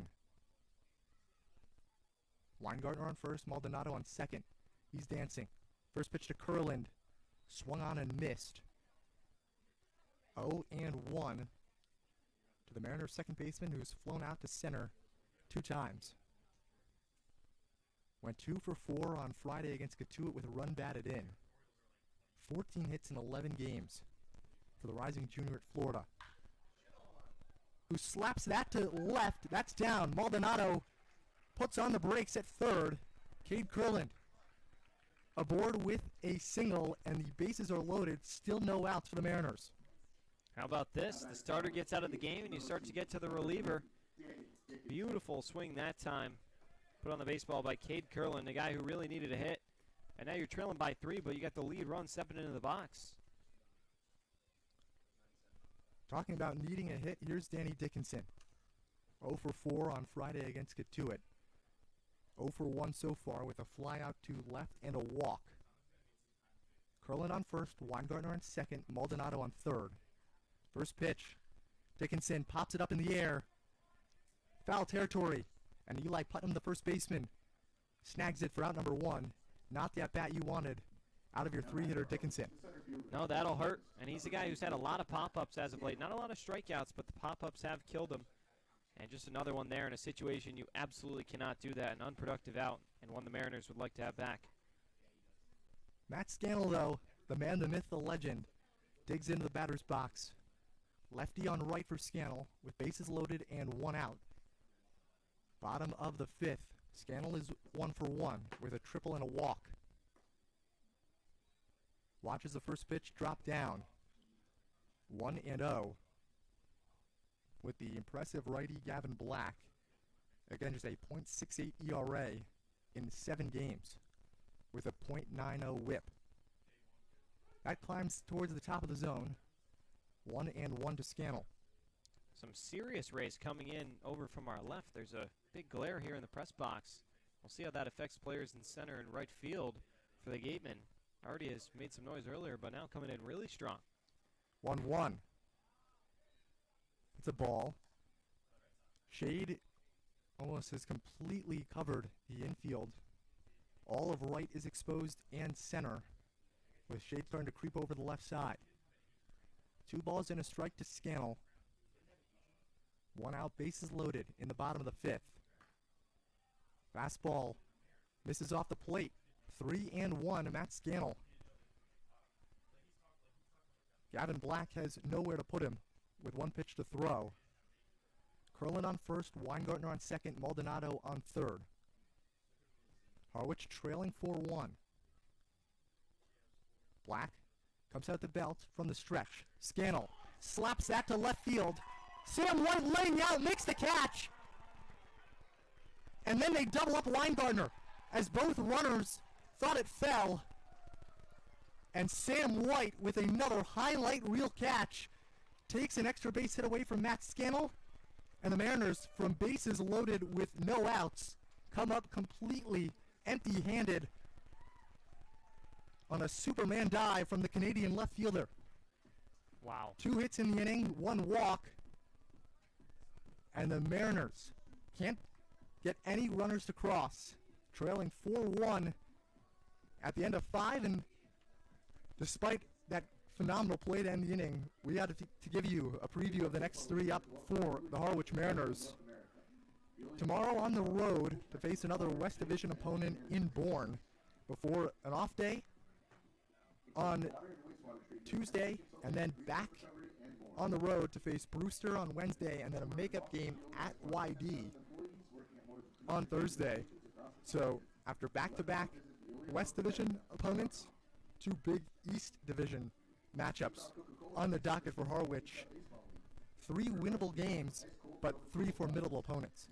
Oh, yeah, you can say that against Skylar. It's just been, I mean, they've been in most of these games they've even lost. I mean, we talked about all the heartbreak. I mean, they had a 5-4 going into the 7th against Katuitt a few nights ago. And, I mean, there's been like 4 one-run losses on this 8-game losing streak. So they've been in a lot of these. It's just having that extra oomph to get over the hill that's really killed them. But as you said, winnable games. Teams they know they can compete with, just got to pull it all together 1 game at a time. Mariners facing a deficit in this one, 4-1. And ahead of inning number 6, we take a quick break here on the Harwich Mariner Network.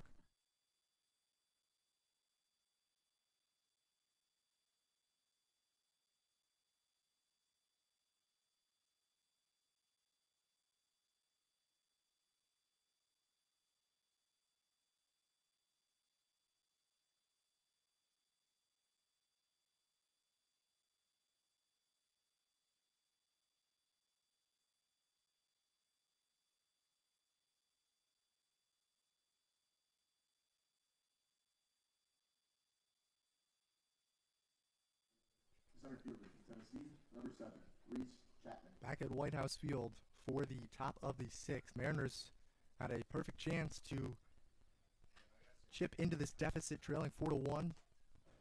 Sam White with some highway robbery out there on the left. Sam Tokoyan, on the other hand, this is outside. Ball 1 to the 4-hitter Reese Chapman in the order, followed by Eli Putnam and Jace Reinhardt. So 1-0 to the left-handed center fielder. Aggressive swing. Gets nothing but air as it bounces off of Heyman's mitt. That final line for Scannell was lined out to left, and then a 7-4 double play where Weingartner took off running, didn't realize the ball was caught, got doubled up. So 1-1 now to Chapman. Ball outside, pops out of the mid of Heyman, rolls to the backstop. 2-1. And a very unfortunate break for the Mariners. It is, but at the same time, it's like, you know, you just got to play smart baseball. Ball on a line, especially out to the outfield, even though it might look like it's in a gap, you got to make sure it's down. Chapman cranks that one. Foul. Little early, but went 104 miles per hour off the bat.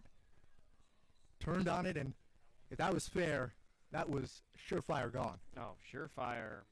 Long gone over the tree line. Forget about it. 2-2. Sent out in the air to center. Matt Scannell, this time leaping into the air to make the catch over his head. So after he got robbed of a base hit, he joins in on the action. Center fielder to center fielder for out number 1. Yeah, tremendous grab that time, and always scary when you're trying to track down those balls relatively on a line, especially Scannell there. You see him jump at the last second trying to time the depth and make sure he's in or back as much as possible, but really nice play there, hauls it in, and a big first out. Eli Putnam ready to go. Eyes a first pitch strike, 0-1. First baseman for Wareham. Had a 2-run shot to left last time up in the 4th. Also reached on a fielder's choice in the 2nd. 0-1. And Tikoyan goes down. Ball and a strike to Putnam. There's a wide stance towards the back of the right-handed batter's box. Slight crouch and elbows are bent.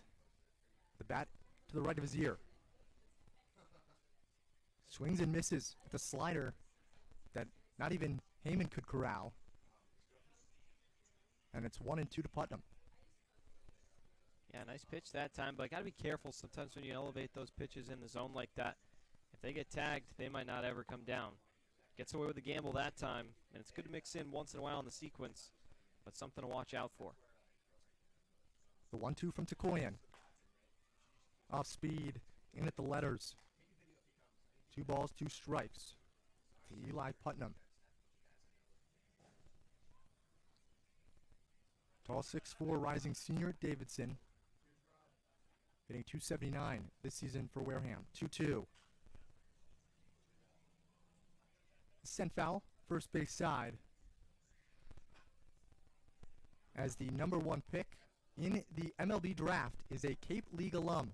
Former Falmouth Commodore Travis Bazzana from Oregon State just went #1 overall to the Cleveland Guardians. 2-2 from Tikoyan. Swing and a miss. Down goes Eli Putnam for the second out. Second strike out for Tikoyan as well. Yeah, and great pitch that time by Tikoyan, but talking about Bazzana for a second, I mean, this was a guy, Cape League batting leader last year. I mean, he was fantastic. If I'm not mistaken, was the MVP as well in the league. I mean, just a tremendous all-around player. Can play just about anywhere in the infield other than first, and I mean, so versatile. Great with the bat, hit above 400 for most of the year. I mean, really happy for him. Chase Reinhardt takes the ball up 1-0 to the right fielder who singled in the fourth, grounded out to second in the second. So the streak continues where, 5 of the last 6 #1 overall picks, Cape League alums. Reinhardt slashes it foul out of play towards the right side, 1-1. And Adley Rushman, the other one of those, I think, and they're just showing a graphic now. Both of those guys, Oregon State, Rushman and Bazzana. A lot of good talent coming out of there in Corvallis. 1-1. Reinhardt rips it foul just past the home plate in the bullpen for Harwich, and it's 1-2. So the Australian native Bazzana played his college ball at Oregon State, going #1 overall to the Cleveland Guardians.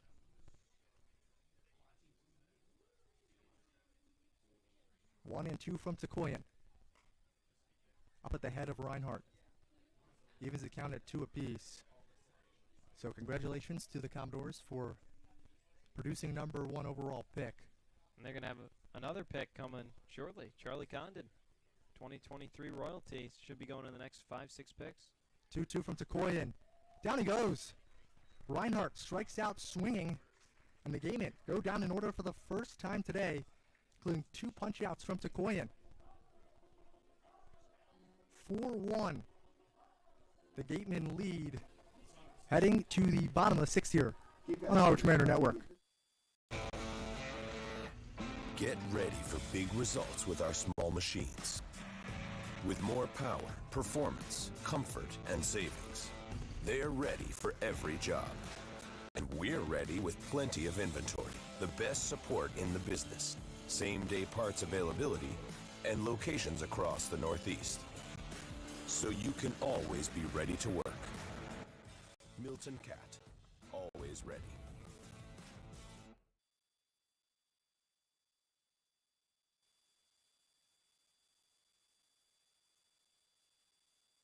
When you need to be seen for a minor illness or injury, Cape Cod Healthcare Urgent Care is here for you with high-quality, full-service walk-in care. ER expertise meets urgent care convenience at our 6 urgent care centers, which are staffed by board-certified ER providers and located Cape-wide from Falmouth to Orleans. Cape Cod Healthcare Urgent Care is open daily and offers a cost-saving option for everything from sprains to stitches, with timely treatment in under an hour for most patients. View online wait times at capecodhealth.org/urgent care. Cape Cod Healthcare Urgent Care. Minor emergencies, major attention.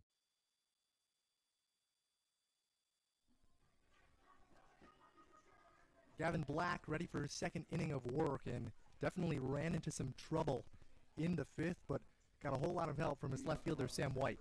Oh my gosh, he's been fantastic in this ball game. I mean, it's probably a tie ball game if he misses that, if not worse. I mean, especially going through the heart of the order. I mean, disaster on the horizon, but Sam White just puts the team on his back that time. A sensational grab, second unbelievable grab he's had tonight. Doubles him up, and yeah, it stays a 3-run ball game for a Harwich team whose offense has struggled tonight.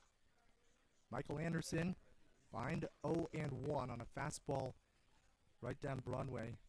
Anderson grounded out to the pitcher in the second, flew out to left in the third. Another victim of Sam White, although not as impressive. Fastball down and in. 1-1. So it's 5-6-7 up for Harwich. Anderson, one of 3 Mariners yet to reach base safely. 1-1. Behind on a high heater, foul tip into the mitt of Gerald, and Black ahead 1-2.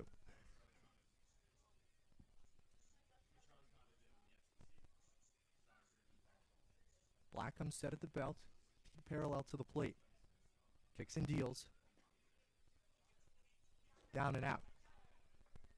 2 balls, 2 strikes to Anderson. Would have been nice to see him come up back in the last inning as well with an opportunity to drive in some runs. Just unfortunate circumstance. Swing and a miss. Down goes Michael Anderson on strikes. First K of the game for Gavin Black and first out of the inning for Harwich. Yeah, just a big, healthy cut that time, and he's been trying to swing for the fences. Hasn't had a home run in a couple weeks, and it's just eating him up. Wants to find that fence again, but, you know, sometimes you're just in a slump, and Anderson's in one of those right now. He will be out of it. You know that. Just a matter of when. Going to just take one hit. Jake Ogden slices it foul just past the Wareham dugout on the first base side. In somewhat of a slump, but not really, after driving home the lone run so far for Harwich. RBI single in the second, also struck out swinging in the fourth. So he's 1 for 2. 4-1 Gatemen lead in the bottom of the sixth. 0-1 from Black. Way outside in the dirt, skips off the knee guard of Gerald. 1-1 to Ogden.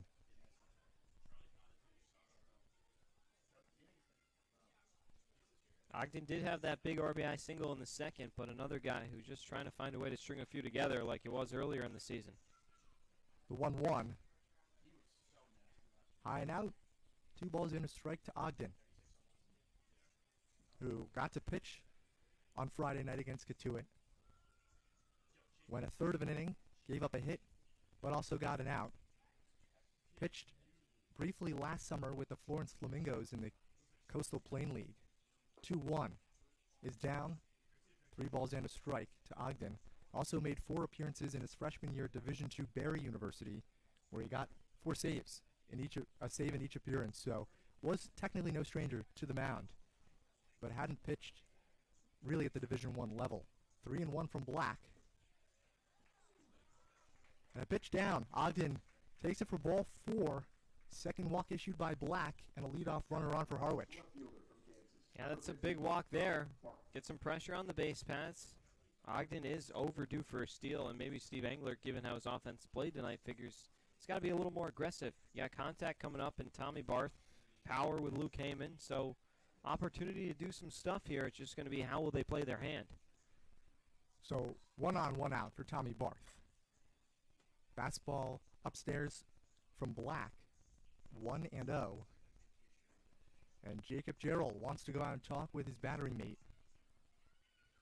He's about to face his 8th batters, giving up 2 hits, 2 walks. Some loose action in the bullpen for Wareham. Team that is 4th in the league in ERA. Has given up the most walks and the 5th most strikeouts. But it's that offense which leads the league in average and hits that has allowed the Gatemen to get off to a 15-8 start, which is tops in the West Division. 1-0 to Barth, who struck out swinging in the second, grounded out to first in the fourth, with Ogden on first. And Black rifles it over the plate, 1-1. Seemingly successful conversation there from Gerald. Black with an open stance. Barth with an open stance. Left foot back. Watches a pitch missed down. 2 balls and a strike. Sun's officially gone. We can say that. And it must feel pretty nice for the people out there. Can feel it a lot cooler in the press box now. So Jace Reinhardt definitely celebrating out there in right field. yeah. 2-1. Ogden takes off. And Barth slaps it foul. On the first base side, Jake Ogden going for his first stolen base of the season, but he'll have to wait. 2-2 count to Barth. With 1 out in the bottom of the 6th. Michael Anderson led off the inning with a strikeout. Ogden followed with a walk. 2-2 to Barth. Black spins back. Ogden slides in head first. 2 balls, 2 strikes. 1 out and a 4-1 Wareham lead. 2-2 from Black.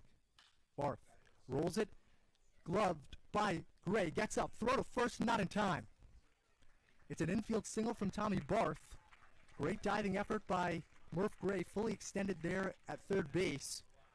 But couldn't get up and throw it in time to beat out the speedy left fielder.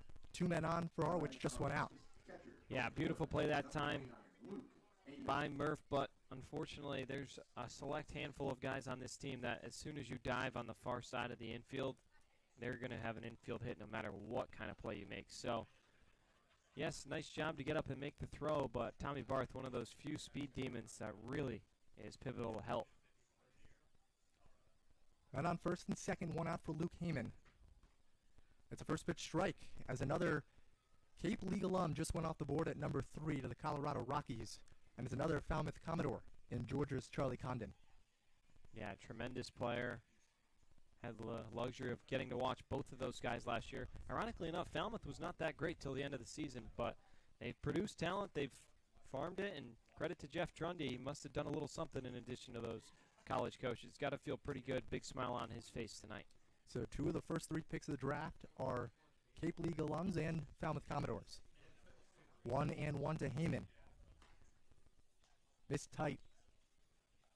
Heyman had to back out of the box a little to avoid getting hit. He's 0 for 2. Grounded out to third in the second. Popped up to short in shallow left field in the 4th. With Barth on first, Ogden on second, 1 out in the bottom of the 6th.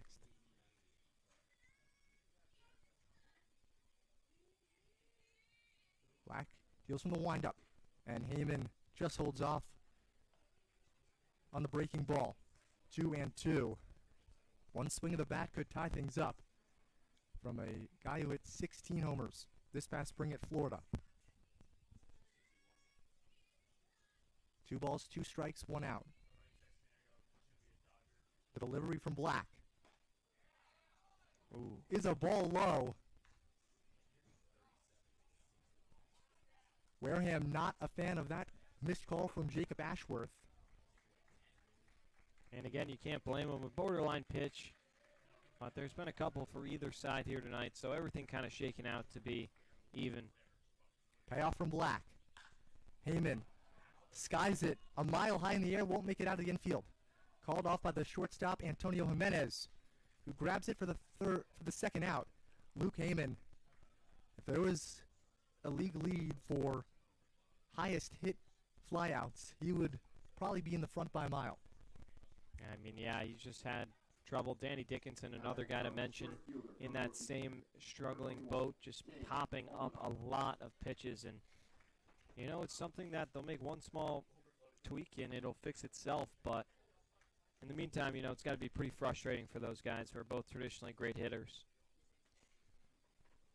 Cam Maldonado, first guy to face Gavin Black. Up with 2 men on and 2 outs. First pitch swinging. Driven high in the air, left field. White hustling back. And that ball gets down up against the wall. In to score comes Ogden. Barth follows suit, and Cam Maldonado strikes yet again with a 2-run double. It's now just 4-3 Wareham in the bottom of the 6th. What a shot by Maldonado that time. Find yourself a gap. This guy's been on an absolute tear. closing in on Michael Anderson's team lead for the RBIs. I mean, really, really great stuff. I mean, beautiful swing, gets the hands inside, lifts that one just a few feet short of the wall out there. But now all of a sudden, it's become an interesting baseball game. Gavin Black had given up a single earned run in his last 13 and a third innings. But the bat of Cam Maldonado strikes, and it's enough to slay Gavin Black. He is coming out of this ball game with the top of the order due up for Harwich. Men on second, 2 outs, and the Mariners trailing just 4-3. We take a quick break for this new Gatemen pitcher right here on the Harwich Mariner Network.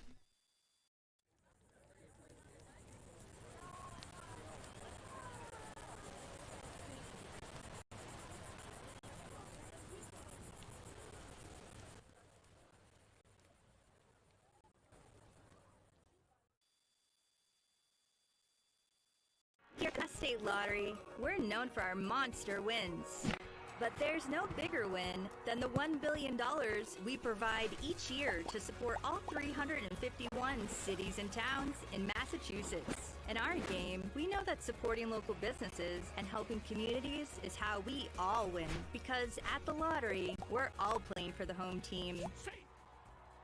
The Mass State Lottery. Welcome to the state of winning.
From Princeton, number 23, Jacob Faulkner.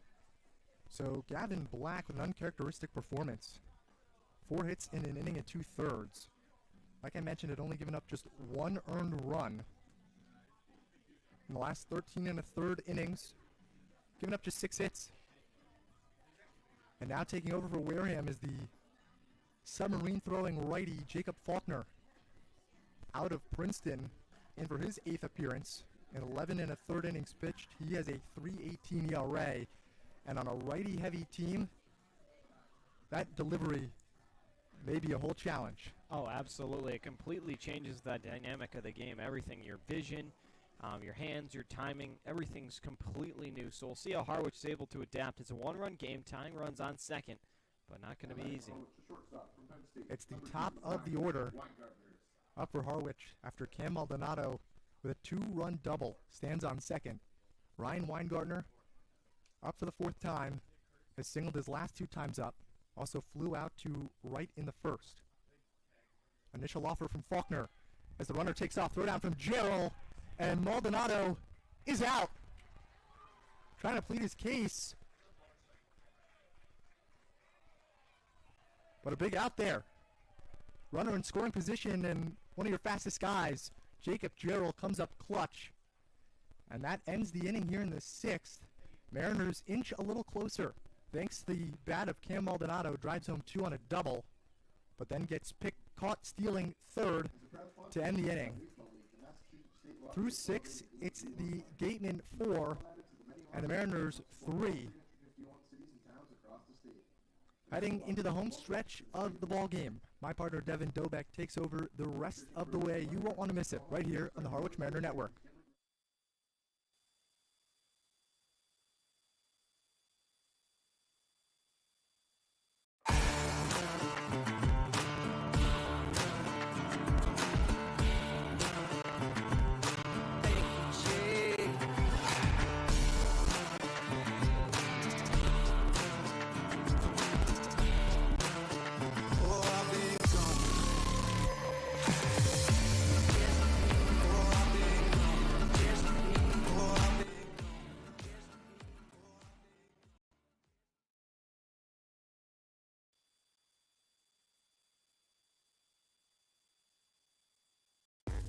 Hey Mariners fans, whether you're at White House Field or cheering from home, gear up with some official Harwich Mariners merchandise. Order online or visit our booth behind home plate.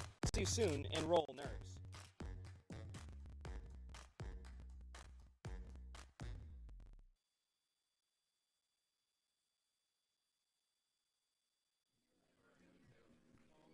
Bottom third of the order due up. Thank you for joining us here. Devin Dobeck, Skylar Wilkes with Dave Roberts alongside here as the Mariners trailing by one heading into the late innings. It'll be Colby Turner, Nate Early, and Jacob Jarrell to start things off for the Wareham Gatemen. There's been a pick since Condon. It was Nick Kurtz out of Wake Forest, teammate of many Mariners both last year and this year. And, of course, Nick Kurtz was supposed to come to Harwich last year, never showed. There's a couple guys that are going to go top 10 who were in that situation. 0-1 to Colby Turner, and, of course, it was because of the College World Series for Nick Kurtz. And Wake Forest made a deep run filled with a bunch of new and old Mariners. So he never showed up to Harwich, just went number 4 overall, along with J.J. Weatherholt, West Virginia, who will probably go shortly. Never showed up for similar reasons. Team USA, and yeah, just unfortunately, things never worked out. But a ball and a strike now to Colby Turner, as those matters neither here or there. Mariners now out hitting the Gatemen 7-6. The 1-1. That one gets a piece of Turner. Drilled him right in the side of the leg. And he'll get a free trip down to first base. Leadoff man is on once again for the third time tonight.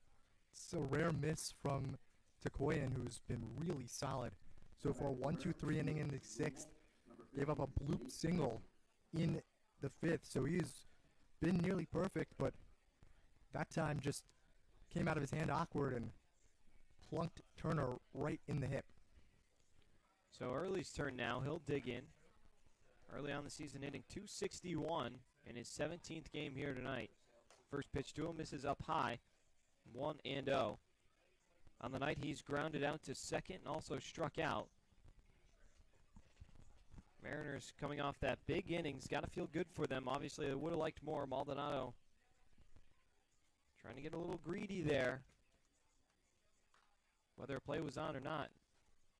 An inning they'd like to have back. 2 balls and no strikes to Nate Early. Especially with the top of the order and a guy like Ryan Weingartner, who already had 2 hits in the game. You really would have liked him to stay in the batter's box there and try to drive Maldonado home. 2-0. This one's foul tipped, I should say, and Luke Heyman gets a piece of it. He'll grab a new ball, and the at-bat will resume. Turner down at first. On deck is Jarrell. Top of the order after that. Wareham looking for a response as Harwich has made it a 1-run game again. Flashes of the last game at home for Harwich. 2 balls, 2 strikes now after the foul tip.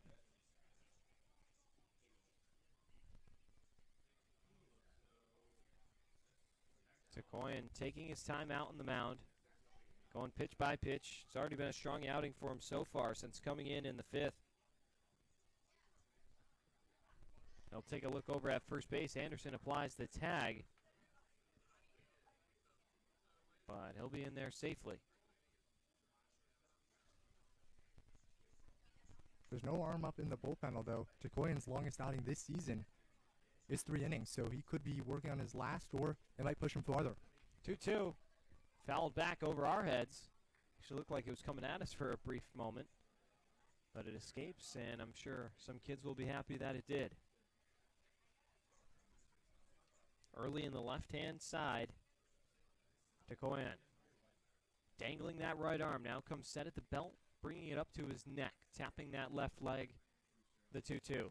Breaking ball misses outside. 3 balls and 2 strikes.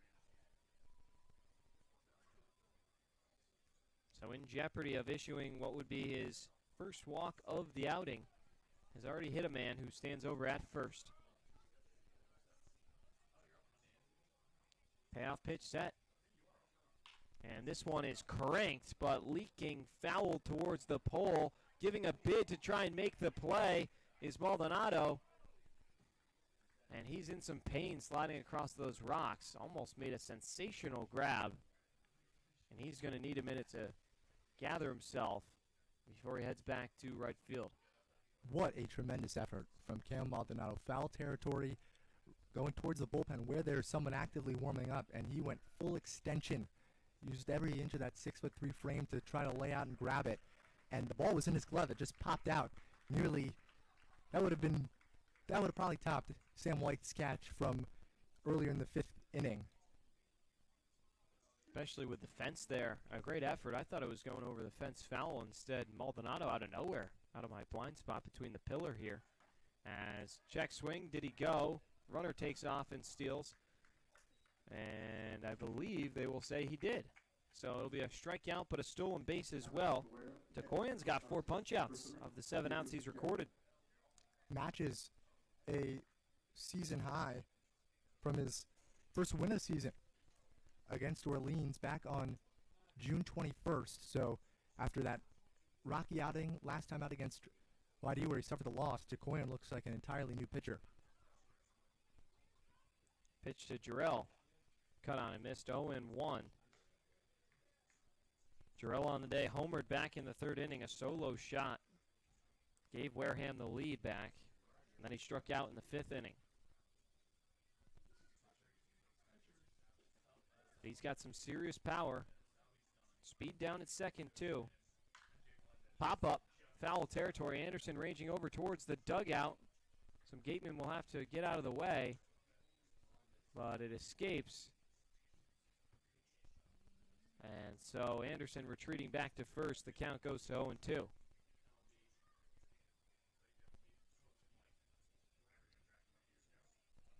Gerald was the first batter to face Tekoyan. You struck out swinging during the 5th, so Tekoyan's got to try to give him something to chase. Don't put it over the zone. You've already seen what he can do. Give him something away. The 0-2. Swing and a miss. Tekoyan once again wins the battle. He's up to 5 strikeouts now of the 8 outs he's recorded. This has been a fun outing to watch thus far, but still in a little bit of peril. Speed down at second base in the top of the order coming up. And this type of performance from Tekoyan is exactly what Harwich needs. A team that the pitching staff has taken some hits, hasn't been its strongest or performed at its best recently. Tekoyan was one of the more reliable arms, and he's showing it so far today, looking really solid. First pitch in there for a strike, 0-1 to the leadoff man, Antonio Jimenez. He went 0 for 3 thus far today. Fly out to left, a ground to a ball to third, and a pop out to the catcher. Slow night for him. And here comes the 0-1. Fouled back, 0-2. Other MLB draft news. Teammate of 2 of the guys on the field for the Mariners right now just went number 6 overall. That's Jack Caglione. Exciting for him. Of course, teammate of Luke Heyman and Cade Curlin at Florida. I'm sure they'll be sad to see him go, but at the same time, very happy for one of their friends. And Curlin, as a freshman, was on the All-SEC first team alongside Caglione, so pretty solid company. Here comes the 0-2. Swing and a miss. Sam Tekoyan strikes out the side. Good morning, good afternoon, good night. It's been a fun outing to watch for him as it's time to stretch at the house. We'll take a quick break, step aside. 4-3. Mariners trail by 1 coming up in the 7th on Cape League TV.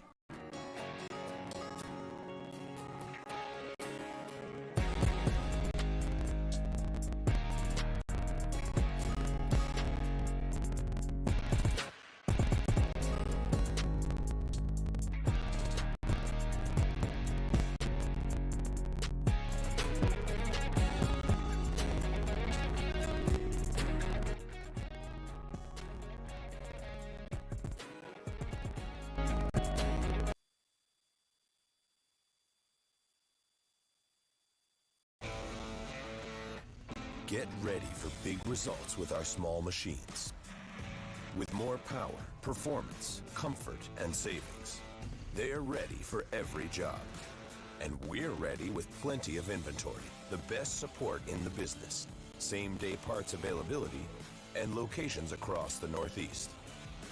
so you can always be ready to work. Milton Cat, always ready.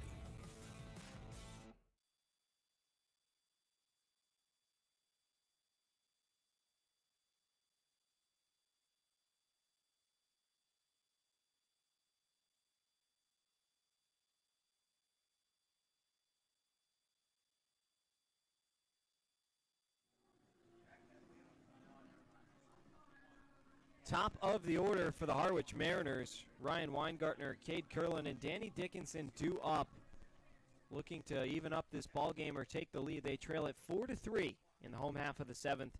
Thank you for joining us, Devin Dobeck, Skylar Wilkes, along with Dave Roberts over on the production side of things.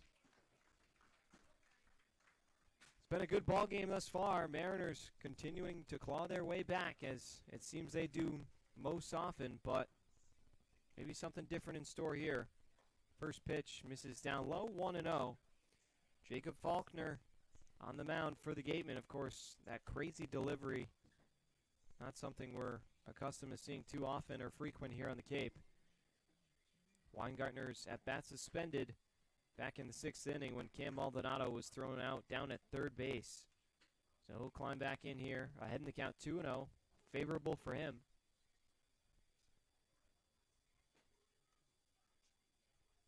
Coming set, the pitch from Faulkner. This one off the end of the bat. Squibbles over to the shortstop, Jimenez on the run, over to first, and it's in time.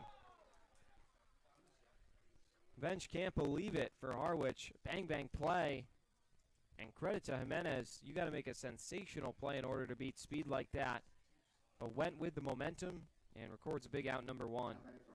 Jimenez was one of the higher touted shortstops coming out of high school last year before going to Miami, and defense is a big part of that. He plays that position really well, charging all in one motion, gets out the speedy Weingartner. First pitch, Curlin fouls off 0-1. Curlin grabbed his first hit back in the fifth inning. He was part of that inning in which the Mariners loaded the bases but couldn't push anything across. J.J. Weatherholt going number 7 to the Cardinals. 0-1 is fouled off 0-2. So, yeah, another guy who would have been the Mariners. Now going in the first round of the top 10. And his college teammate, Sam White, is out there having a day in left field. So a solid performance all around here for the West Virginia Mountaineers. He's got a full cowboy suit down in Texas. Next pitch fouled off. Stay at 0-2. But yeah, exciting stuff for him. And he thought for a while he was going to go number 1 overall. There were mock drafts projecting him there, so I'm sure now just relieved to get picked. Good fit for him in St. Louis. Here comes the 0-2 to Curlin. This one's flied out into the gap in right center. Long run for both outfielders, sinking down, and to make the catch is Reese Chapman. Took a lot for him to get over there, but he does. And it's big out, number 2. Number 3, Danny Dickinson. Curlin just not hard enough or soft enough. If it was soft enough, it could have dropped easily, but just short of the warning track. Chapman showing off great speed in center field, flagging it down. Besides that one blunder by Reinhardt and Wright with the sun, those 3 guys have looked really good so far for Ryan Smythe.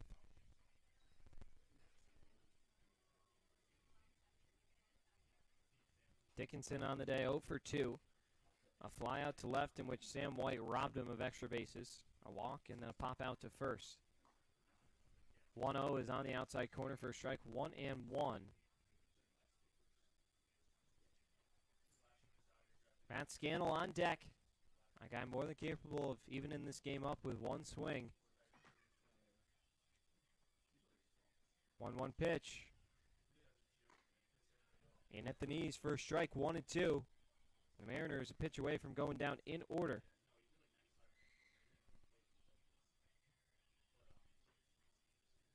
Faulkner comes set, crouching over on the mound. The pitch. Swing and a miss. Down goes Dickinson. Struck out for just the second time this season. To the 8th we go as the Mariners go quietly, still trailing by 1. Back in a flash on Cape League TV.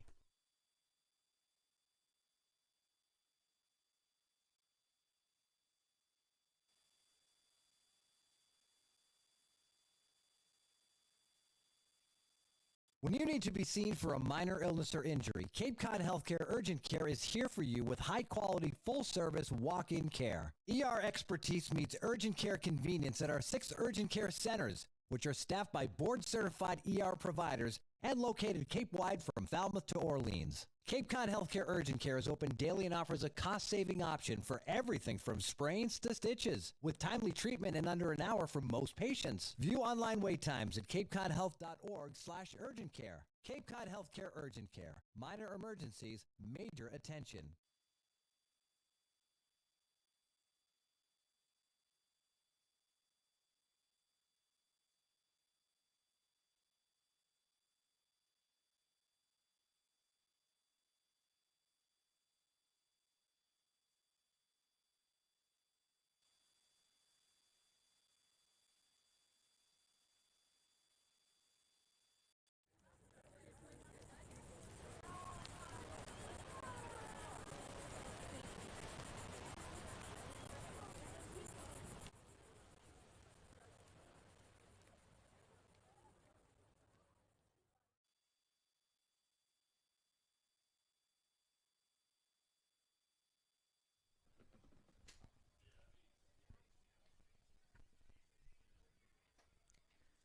So we head to the top of the 8th inning. Wareham clinging to a 1-run lead. This is the most trouble Harwich has given them all season long. There'll be 2-3-4 due up for the Wareham Gatemen.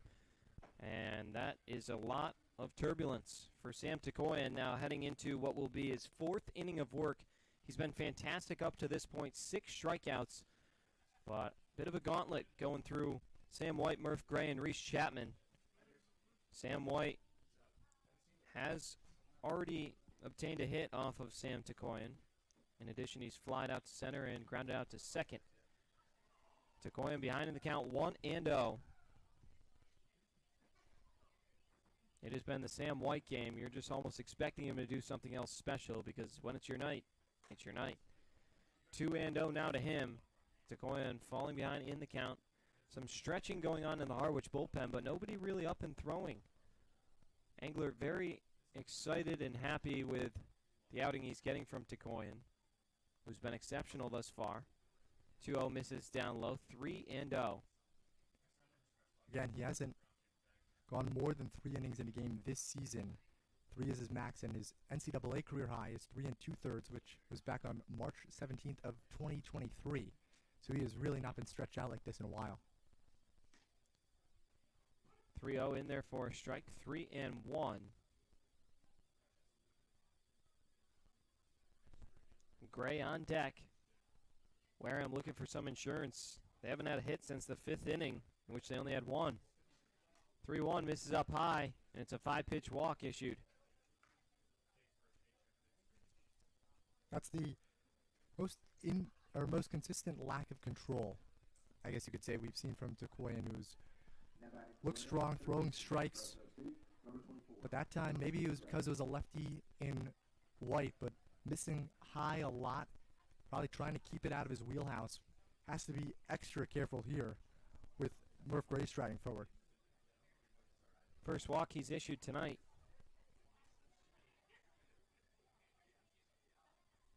Digging in is Murph Gray. He's already got a single and a double, and a deep fly out to left. First pitch misses inside to him, 1-0. There is now arms up and throwing for the Mariners.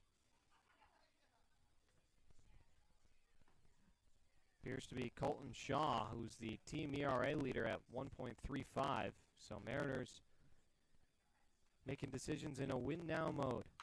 This one is lifted high and deep out to left, though. Going back is Tommy Barth at the warning track. Pulls it in. Off the bat, I tell you, Murph Gray thought it had a chance. So did I. That looked gone off the bat, and it just died out there in left field. Tommy Barth played it really well. Didn't automatically start retreating, and was there.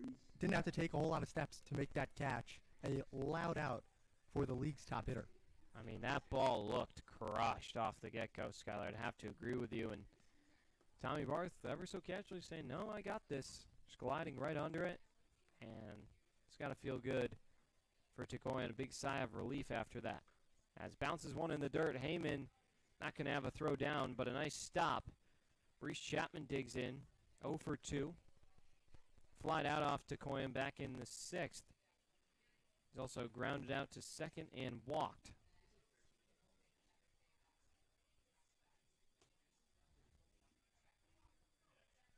Closing in on 8 o'clock Eastern time.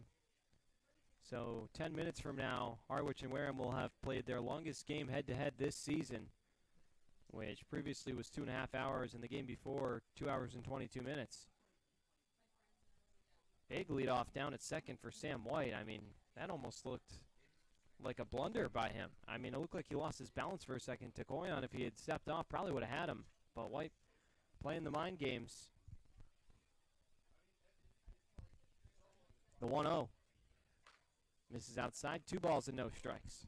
Takoyan cannot let it get in his head, though. We've seen Bristol Carter for the Mariners do that to opposing pitchers. And Takoyan has had such a strong outing, just 2 outs away from 2 guys he's retired already. Cannot let the presence of White impact his performance. 2-0. Pop-up. Shallow center field. Coming in is Scannell. Pitching a tent under it. He's got it. And tagging and going nowhere is Sam White as the ball gets in. And there's 2 away now. Not that that was deep enough anyways, but Matt Scannell is not someone that you want to run on. Just the other day, he threw someone out who tried to, Devin Taylor from Catuit on Friday, took the gamble and paid the price after getting caught. Against Chatham on Thursday, he threw out a guy who was going in for the double.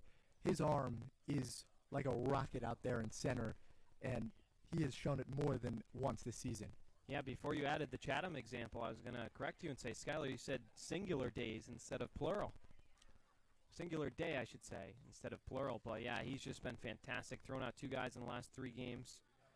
But Eli Putnam digs in, and he's already homered here tonight. That came in the 4th inning, a 2-run shot, which currently is the difference in the ball game between these 2 teams. Takoyan ahead in the count 0-1. He has not faced more than 4 batters in an inning throughout his outing here today. 4 in the 5th, 3 in the 6th, 4 in the 7th, and this would be the 4th here in the 8th. Their fake steal attempt, but instead it's going to be slashed out to Maldonado. Gets by him, rolls down all the way to the wall, past his dive. Into second, heading towards third. Here's the throw, cut off by Anderson. The throw into third is not in time. Oh, goodness. The relay looked perfect. Ogden applied the tag. I don't know how the umpire ruled him safe. Jeff Kinney's had a few controversial calls over at third base. Both of them, Cam Maldonado's been on the receiving end. But regardless, the run comes in. It's 5-3, but you'd like to think the inning should be over, Skyler. Well, it definitely should. Maldonado with a great effort out there, took the risk, and it nearly paid off. I mean, a great relay, got it into Anderson, who made an accurate throw to Ogden, and Jeff Kinney, maybe it was just the angle, but Eli Putnam, he said he slid in safely. So Jace Reinhardt digs in, 1 for 3 on the day with a single. First pitch to him in there for a strike, 0-1. But yeah, I mean, Mariners and everybody in White House standing on the left side of the field thought that that was an out. Instead, they're turned away. Relay looked crystal clear perfect, though. It's the 0-1, finds the outside part of the zone, 0-2.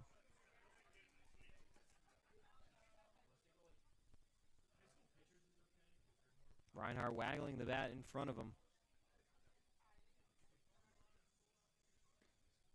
And here comes the 0-2 offering. Gets by. Luke Heyman in to score is Eli Putnam, and just like that, a couple runs come in, and it's 6-3. And Skyler, I know that you've probably got a lot to say at this moment in time, but it just seems like Harwich can't catch a break throughout this losing skid. And right there, another couple examples. A call doesn't go your way, and then you get a pass ball as the ensuing event. 2 more runs go up on the board, and just like that, you're chasing again. The game was within reach, and still is, but a tough break to swallow for Sam Takoyan. This one is cranked out to left field. Going back is Barth at the wall, and it clangs off the bottom of it. Into second with a stand-up double is Reinhardt. And Wareham continuing to add to their explosive offense, and that will draw out Steve Engler. And I think the important and kind of a frustrating thing throughout all this is probably should have never happened, as the Mariners will go to the bullpen. We'll meet the new wing when we come back, but for now, 6-3, Takoyan exits, and we'll be right back in a flash on Cape League TV.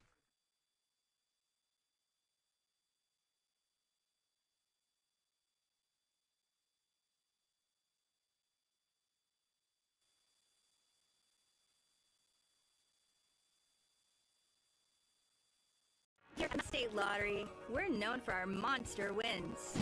But there's no bigger win than the $1 billion we provide each year to support all 351 cities and towns in Massachusetts. In our game, we know that supporting local businesses and helping communities is how we all win. Because at the lottery, we're all playing for the home team.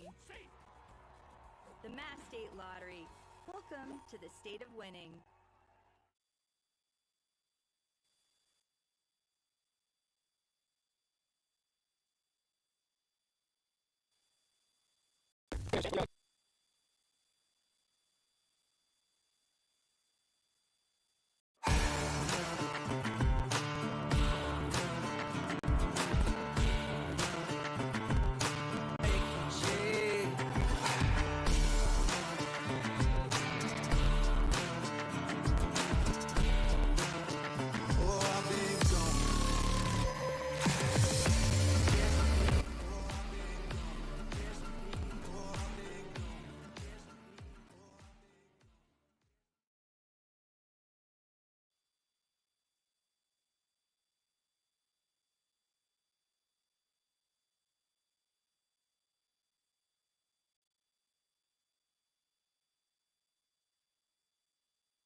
Colton Shaw will come in here at the base runner, represented down at second base now by Brendan Summerhill out of Arizona, coming into the ballgame for Jace Reinhardt. But Shaw, a team low 1.35 earned run average, and Skylar, tell us what we should expect out of the right-hander here.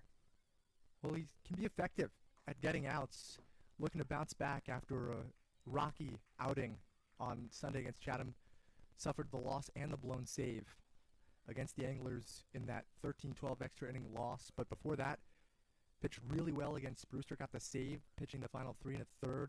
He's got some underrated stuff. Big swing and a miss. He's quickly ahead 0-2 on Colby Turner. Turner on the day 0 for 2, a strikeout looking, a fly out to right, and he was also hit by a pitch. But Shaw, sometimes a two-way guy. He's done both in the FCBL and at Yale. Off the end of the bat, this one over towards the photographers. It looks like it might have caught one of them.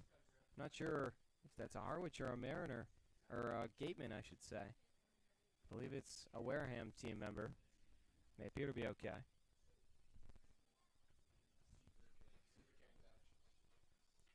No balls, 2 strikes, as Seaver King just got selected. That one might have been fouled, I believe. Heyman doesn't know what to do. The umpire hasn't made it clear. They're going to rule the runner out. Swinging strike. The umpires will conference, and while they do that, we'll talk about Seaver King. Either I'm really behind. Oh yeah, they're about to take him. The Washington Nationals. So a top 10 pick for a Harwich Mariner alumni. Had the chance to actually interview Seaver last year. Pretty cool. And that was when he was going through the hottest part of his era. I mean, he was had a stretch. He was 13 for 14 across 2 games. So congrats to him, a D2 guy who transferred to Wake Forest, and now a top 10 pick in the draft. But we'll take a quick break, step aside. Home half of the 8th coming up in just a few moments on Cape League TV.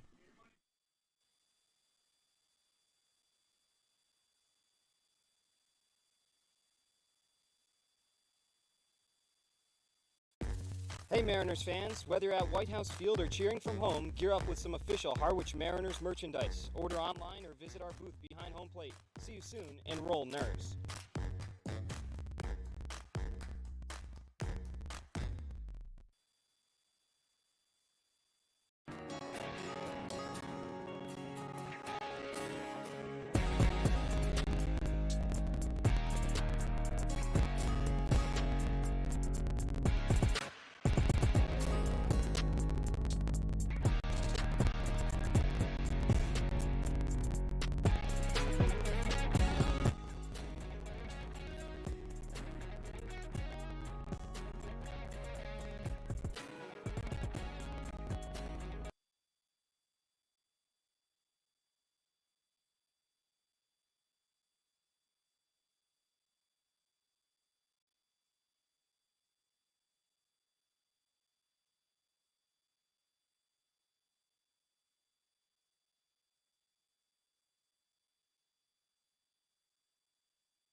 Home half of the 8th inning. Devin Dobek, Skylar Wilkes with Dave Roberts alongside as the Mariners now trailing at 6-3. The Wareham Gatemen add 2 in the top half of the 8th inning, and very frustrating at that. Harwich seems to claw back, and then all of a sudden they lose it again. Trailing by 3 now. They got 6 outs to work with. Make some magic happen. Situation they've been in before, and Matt Scannell set to get things started here. The matchup I've been wanting to see since Jacob Faulkner entered the game. 2 teammates at Princeton, coincidentally both wearing number 23 on the cape. And you've got Faulkner, that submarine righty, against a hot lefty in Scannell. Scannell fouls off that one. Back into the mitt. It's 0-1. Waggling the bat, standing in the left-hand side. Going up against Faulkner, as we mentioned, an entertaining matchup at that for Scannell as he's quickly behind 0-2.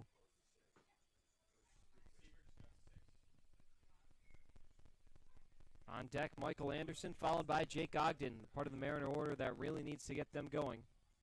The 0-2 is punched foul off to the left, over into the seats, trickling over on the hill.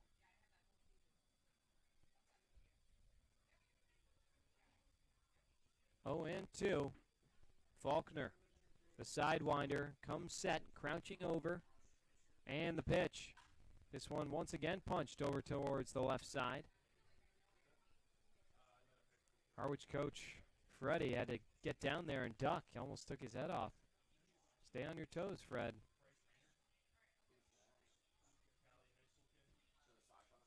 Oh, 2. That one just misses outside. And so it'll be 1 ball and 2 strikes. Scannell hanging in there.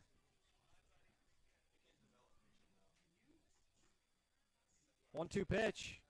This one is lifted high and deep, but foul off to the right. And Matt Scannell doing a nice job to stick within this at-bat, which is now going to be the 7th pitch coming up. 1-2 coming. Grounded softly over to the second baseman, Turner, on the first and in time, just barely. Matt Scannell was hoofing down that line, but didn't get there. Also a defensive change. Jace Reinhardt out of the game. Brendan Summerhill moves to center field, and Reese Chapman bumps over to right. So just a quick change after the pinch runner. Faulkner came into this ball game a couple innings ago with 2 outs in the 6th inning. Got a caught stealing, and since then has really had a lot of success. Ever since Maldonado's at bat in which he doubled, he was retired 4 straight. Ahead in the count, 0-1 here on Anderson. The pitch is slapped foul off to the right, and Anderson's quickly down at 0-2. I think a big reason for that, Devin, is Faulkner's pitching style plays into, or, it's more advantageous against these Harwich bats. A lot of righties. Some might be a little more overzealous. So it's tough to see a sidewinder righty and have success against him. But so far, Faulkner, and it came in at a pivotal point. Maldonado, that 2-run double, put Harwich down by just 1. Faulkner comes in, and then he gets caught stealing, and it kind of shut all the momentum down for the Mariners. 1-2. Anderson softly over to the shortstop Jimenez. Gathers, fires in time. 2 up, 2 down here in the 8th, and Faulkner seems really calm. Now batting for Harwich, the third baseman for Miami, number 8. Jake Ogden's turn. He's singled, struck out, and walked. Come around to score on that walk. Boston Red Sox on the clock for all the Massachusetts people tuning in.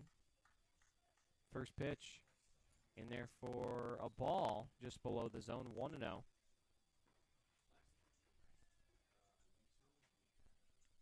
The 3 runs is definitely a doable deficit, especially for a Harwich offense that has scored more than that in an inning this season. They just haven't, they need one momentous at bat. Ogden fouls this one back over towards the Wareham dugout. It's a ball and a strike. Jacob Ashworth summoning more balls as Harwich trying to preserve this inning, keep it alive before we head into the final frame.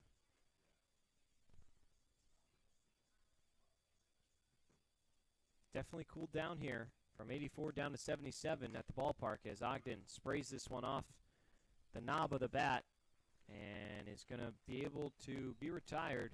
Self put out down at first, score that a 3U. Unassisted put out, and that takes us to the 9th with the Mariners trailing 6-3. Still 3 outs before they come up for last licks. We'll take a quick break and be back on Cape League TV. Get ready for big results with our small machines. With more power, performance, comfort, and savings, they are ready for every job. And we're ready with plenty of inventory, the best support in the business, same-day parts availability, and locations across the Northeast. So you can always be ready to work. Milton Cat, always ready.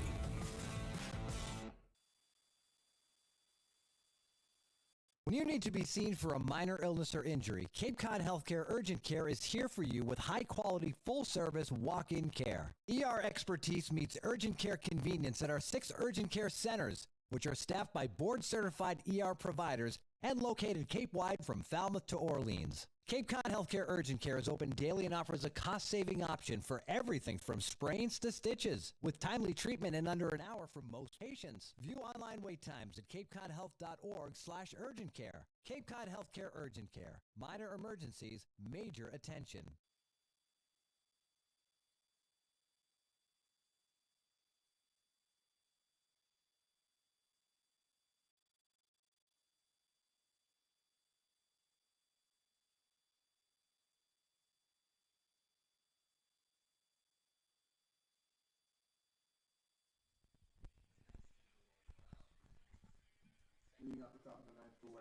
Top 9, it'll be Nate Early, Jacob Jarrell, and Antonio Jimenez due up for the Wareham Gatemen. Leading by 3, trying to add some more. Colton Shaw trying to prevent that. First pitch misses outside, 1 and no strikes. Early on the day has grounded out to second and then struck out swinging twice. The 1-0 popped up Out towards left field, long run for Tommy Barth, but he's under it by the bullpen and hauls it in for a big out number 1. Early, one of 2 Wareham hitters yet to reach base safely. Just made some contact but couldn't keep it straight and allowed Barth to get over there. Digging in now, the number 9 hitter, Jacob Jarrell.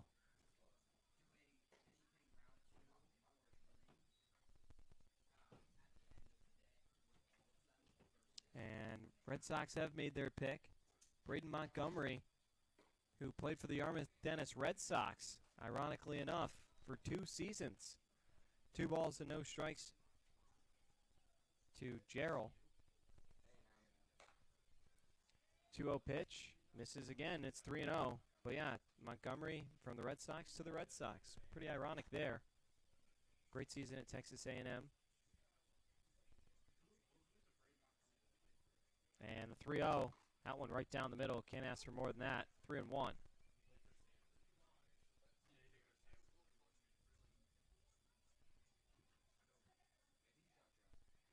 Three-one offering. That one on the inside corner. 3-2.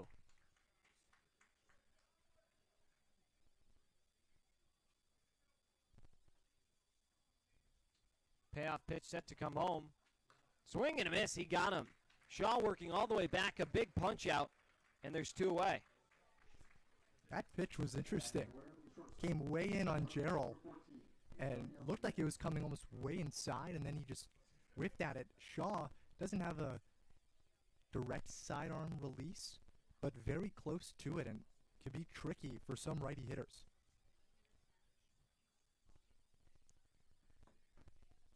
So top of the order, Antonio Jimenez for the 5th time today.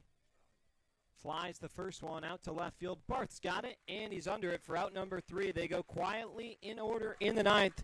Mariners looking for some magic on the other side of the break to snap this 8-game slide. We'll be right back in a flash on Cape League TV.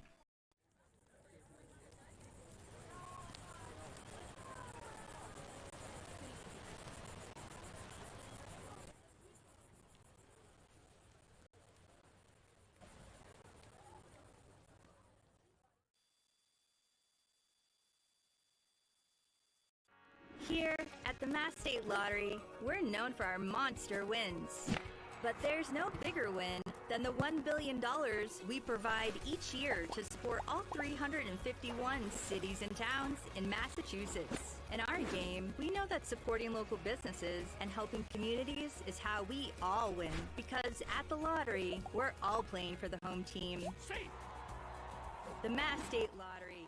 Welcome to the state of winning.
Call to the bullpen. The night is over for Jacob Faulkner. He goes 2 1/3 innings, 4 hits, 2 earned runs, 2 walks, and a strikeout. Or no, he did not give up any runs, forgive me. Reading the wrong line. The actual line for Faulkner, 2 1/3, no hits, no runs, 1 strikeout, and no walks. But nonetheless, a great outing for him. Put his team in a pretty good place to win ahead of Anthony Susak. Faulkner, not only did he shut down kind of any momentum that Harwich had after that double from Cam Maldonado, but Anthony Susak, the righty out of Arizona, who leads the team with 2 saves on the season so far, has been used quite often. 8th game of the year, 11 and a third innings pitched, a 3.18 ERA, and he comes from, if you are a big baseball fan, that last name might sound familiar. His cousins have played in Major League Baseball. His cousin Andrew spent 6 seasons playing in the majors, so comes from a big baseball family, and now in for the save here with Wareham leading by 3 runs. 3 more outs stand between the Mariners and their 9th straight loss. They trail it by 3 here. I tell you, it'd be really interesting if it was still a 1-run game, but regardless, still alive here. Bottom third of the order due up for Harwich against Susak. Here comes the first pitch. That one just misses the inside corner, 1-0. Barth on the evening, 1 for 3. Strikeout, in addition to an unassisted put out at first and a single where he came around to score. 1-1 to Tommy Barth. It's going to take everybody to get the Mariners back into this game. Trailing by 3. The pitch. Broke his bat right back to the pitcher, Susak. He'll gather and flip on to first. 1 up, 1 down. Just a bad break there for Tommy Barth. Hit that one a little too close to the handle, and when you do that, bad things happen. Sprays it right back, and now it'll be Luke Heyman's turn. The guy who desperately needs a hit. 0 for 3. Stepping into this at-bat. Batting average continues to plummet. Did have that bright spot with the Chatham home run, but has still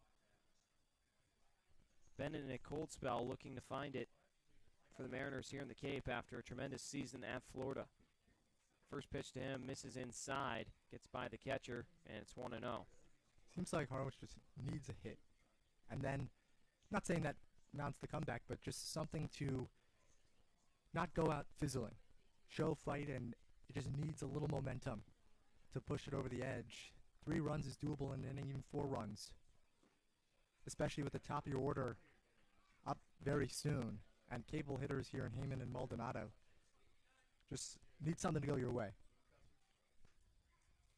And the out-of-town score is not going Harwich's way either. We'll get to those in a minute as this one's flied high out to deep center field. Going over to get it is Summerhill, and he's under it. Out number 3, but before we get into Cam Maldonado's at-bat, Katuit on top of Bourne 3-1 in the bottom of the 8th from Doran Park. Hyannis leads the YD Red Sox 4-2 in the top of the 8th at McKeon Park. Orleans on top of Chatham 3-1, so that game in the 4th inning, if they can find a way to pull that one off and upset the Anglers, then they'll just be a game behind Harwich for that final playoff spot. And then Brewster already defeated the Commodores 10-8 today. First pitch to Maldonado misses inside, 1-0. So they'll pull even further away from the Mariners. And if Harwich loses, they'll be trailing Brewster by 2.5 games and just 1, maybe 2 games ahead of the Firebirds. So things starting to get a little worrisome here as the next pitch misses inside. 2 balls, no strikes to Cam Maldonado. You have Orleans getting hot now after sitting at the bottom of the division for quite a while, and even after losing a player like Hadim Zhao, just picking up steam here. And Harwich on the opposite end of the equation just hasn't had something go its way in quite a while. 2-1. Right down Broadway. Maldonado knew it. Mariners down to their final strike. That's all that stands in the way of them in 9 straight losses. 2-2. Swing and a miss. Down goes Maldonado, and the Gatemen win.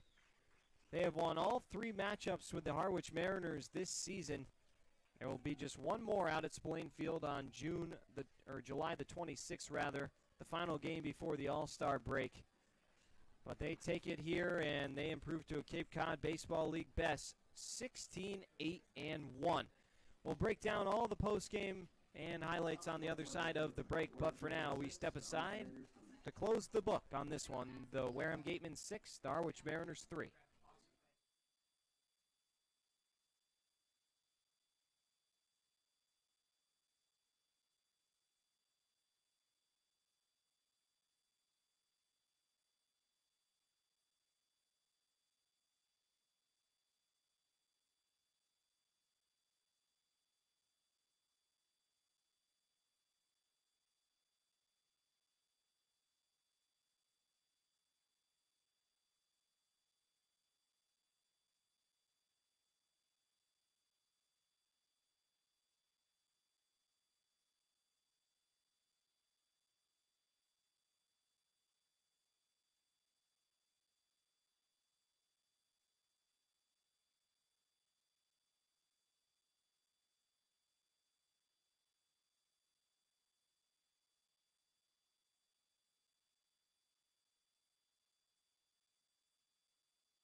So the Harwich Mariners fall for their 9th straight loss. Thank you for joining us for the Harwich Mariners postgame show. Devin Dobeck, Skylar Wilkes along with you. Well, Skylar, I mean, this one, just another heartbreaker.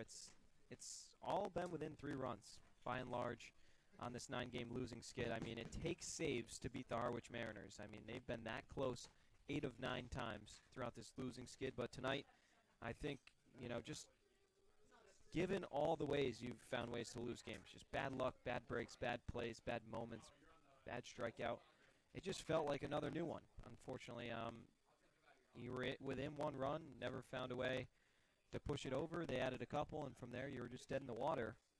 So, yeah, just another really tough one, but big game coming up tomorrow against Bourne. But until that time, forgive me for the poor delivery, but until that time, what needs to change? I mean, it's just been – the offense has been okay. The pitching today was decent.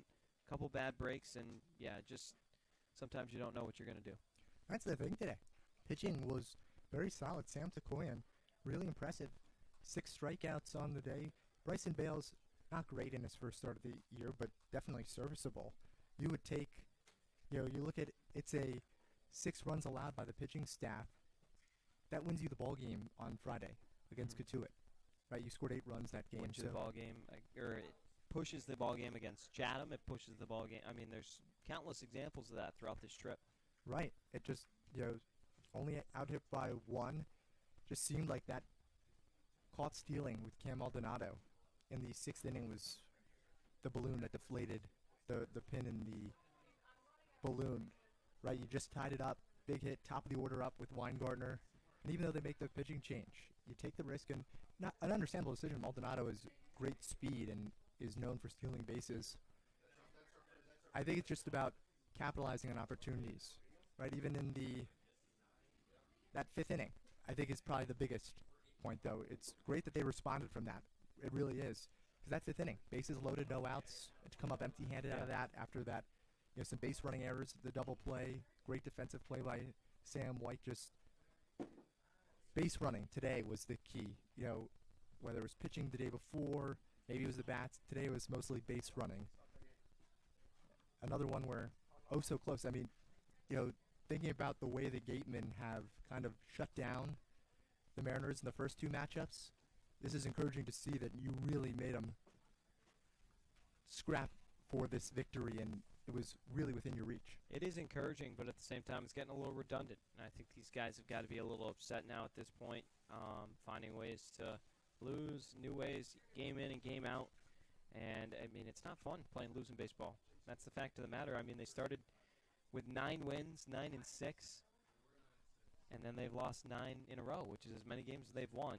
And it's just, you know, the continued plummet has really started to deflate this team, and they need to just regroup. You thought maybe with the off day yesterday from the rain that canceled your game against YD, they would have an opportunity to do that. They didn't bring their A game here tonight, and once again they fall. But, yeah, you brought up a great point, Skylar. I completely forgot to mention that 5th inning where they stranded the bases loaded with nobody gone down. I mean, you got to have smart base running, and you got to, you know, ball in the air to the outfield, baseball 101. You got to check where that's headed before you make a bad decision. They didn't, and it ended up hurting them. But how about the game for Eli Putnam? Scored 3 runs, a home run, a triple. He was fantastic and absolutely an X factor. Jacob Jarrell with a home run as well back in the 3rd inning. I mean, a good offensive night for the Gatemen. They throw up 6 again. Mariners just can't figure out a way to crack them.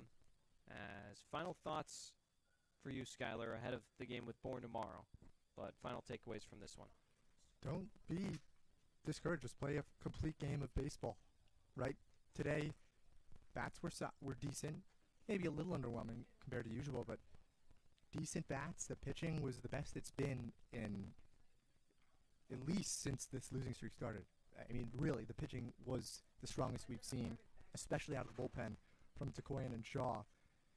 It's those little mistakes like we talked about on the bases, you know, just playing a complete game of baseball, because we've said it time and time again, Devin, this team has the talent to beat anybody. We've seen it, even in the losses, they're competing. They're not just going down, you know, without a fight. They have the talent, just playing a complete game of baseball and putting it all together. So we'll wrap this one up. Final box score, the Gatemen 6 runs on 8 hits with no errors, and they strand 4. The Mariners 3 runs on 7 hits with no errors, and they strand 6. The win goes to Gavin Black. Bryson Bales is credited with the loss, and Anthony Susak gets the save. A game that lasted 2 hours and 52 minutes on a beautiful Sunday evening here at the ballpark in Harwich. These two teams will go at it again on July the 26th out at Spillane Field for the final time, and the Mariners will look to avoid the season sweep. Tomorrow, the Harwich Mariners head out to Bourne, I believe 6 o'clock first pitch with the Bourne Braves out at Doran Park. Skylar and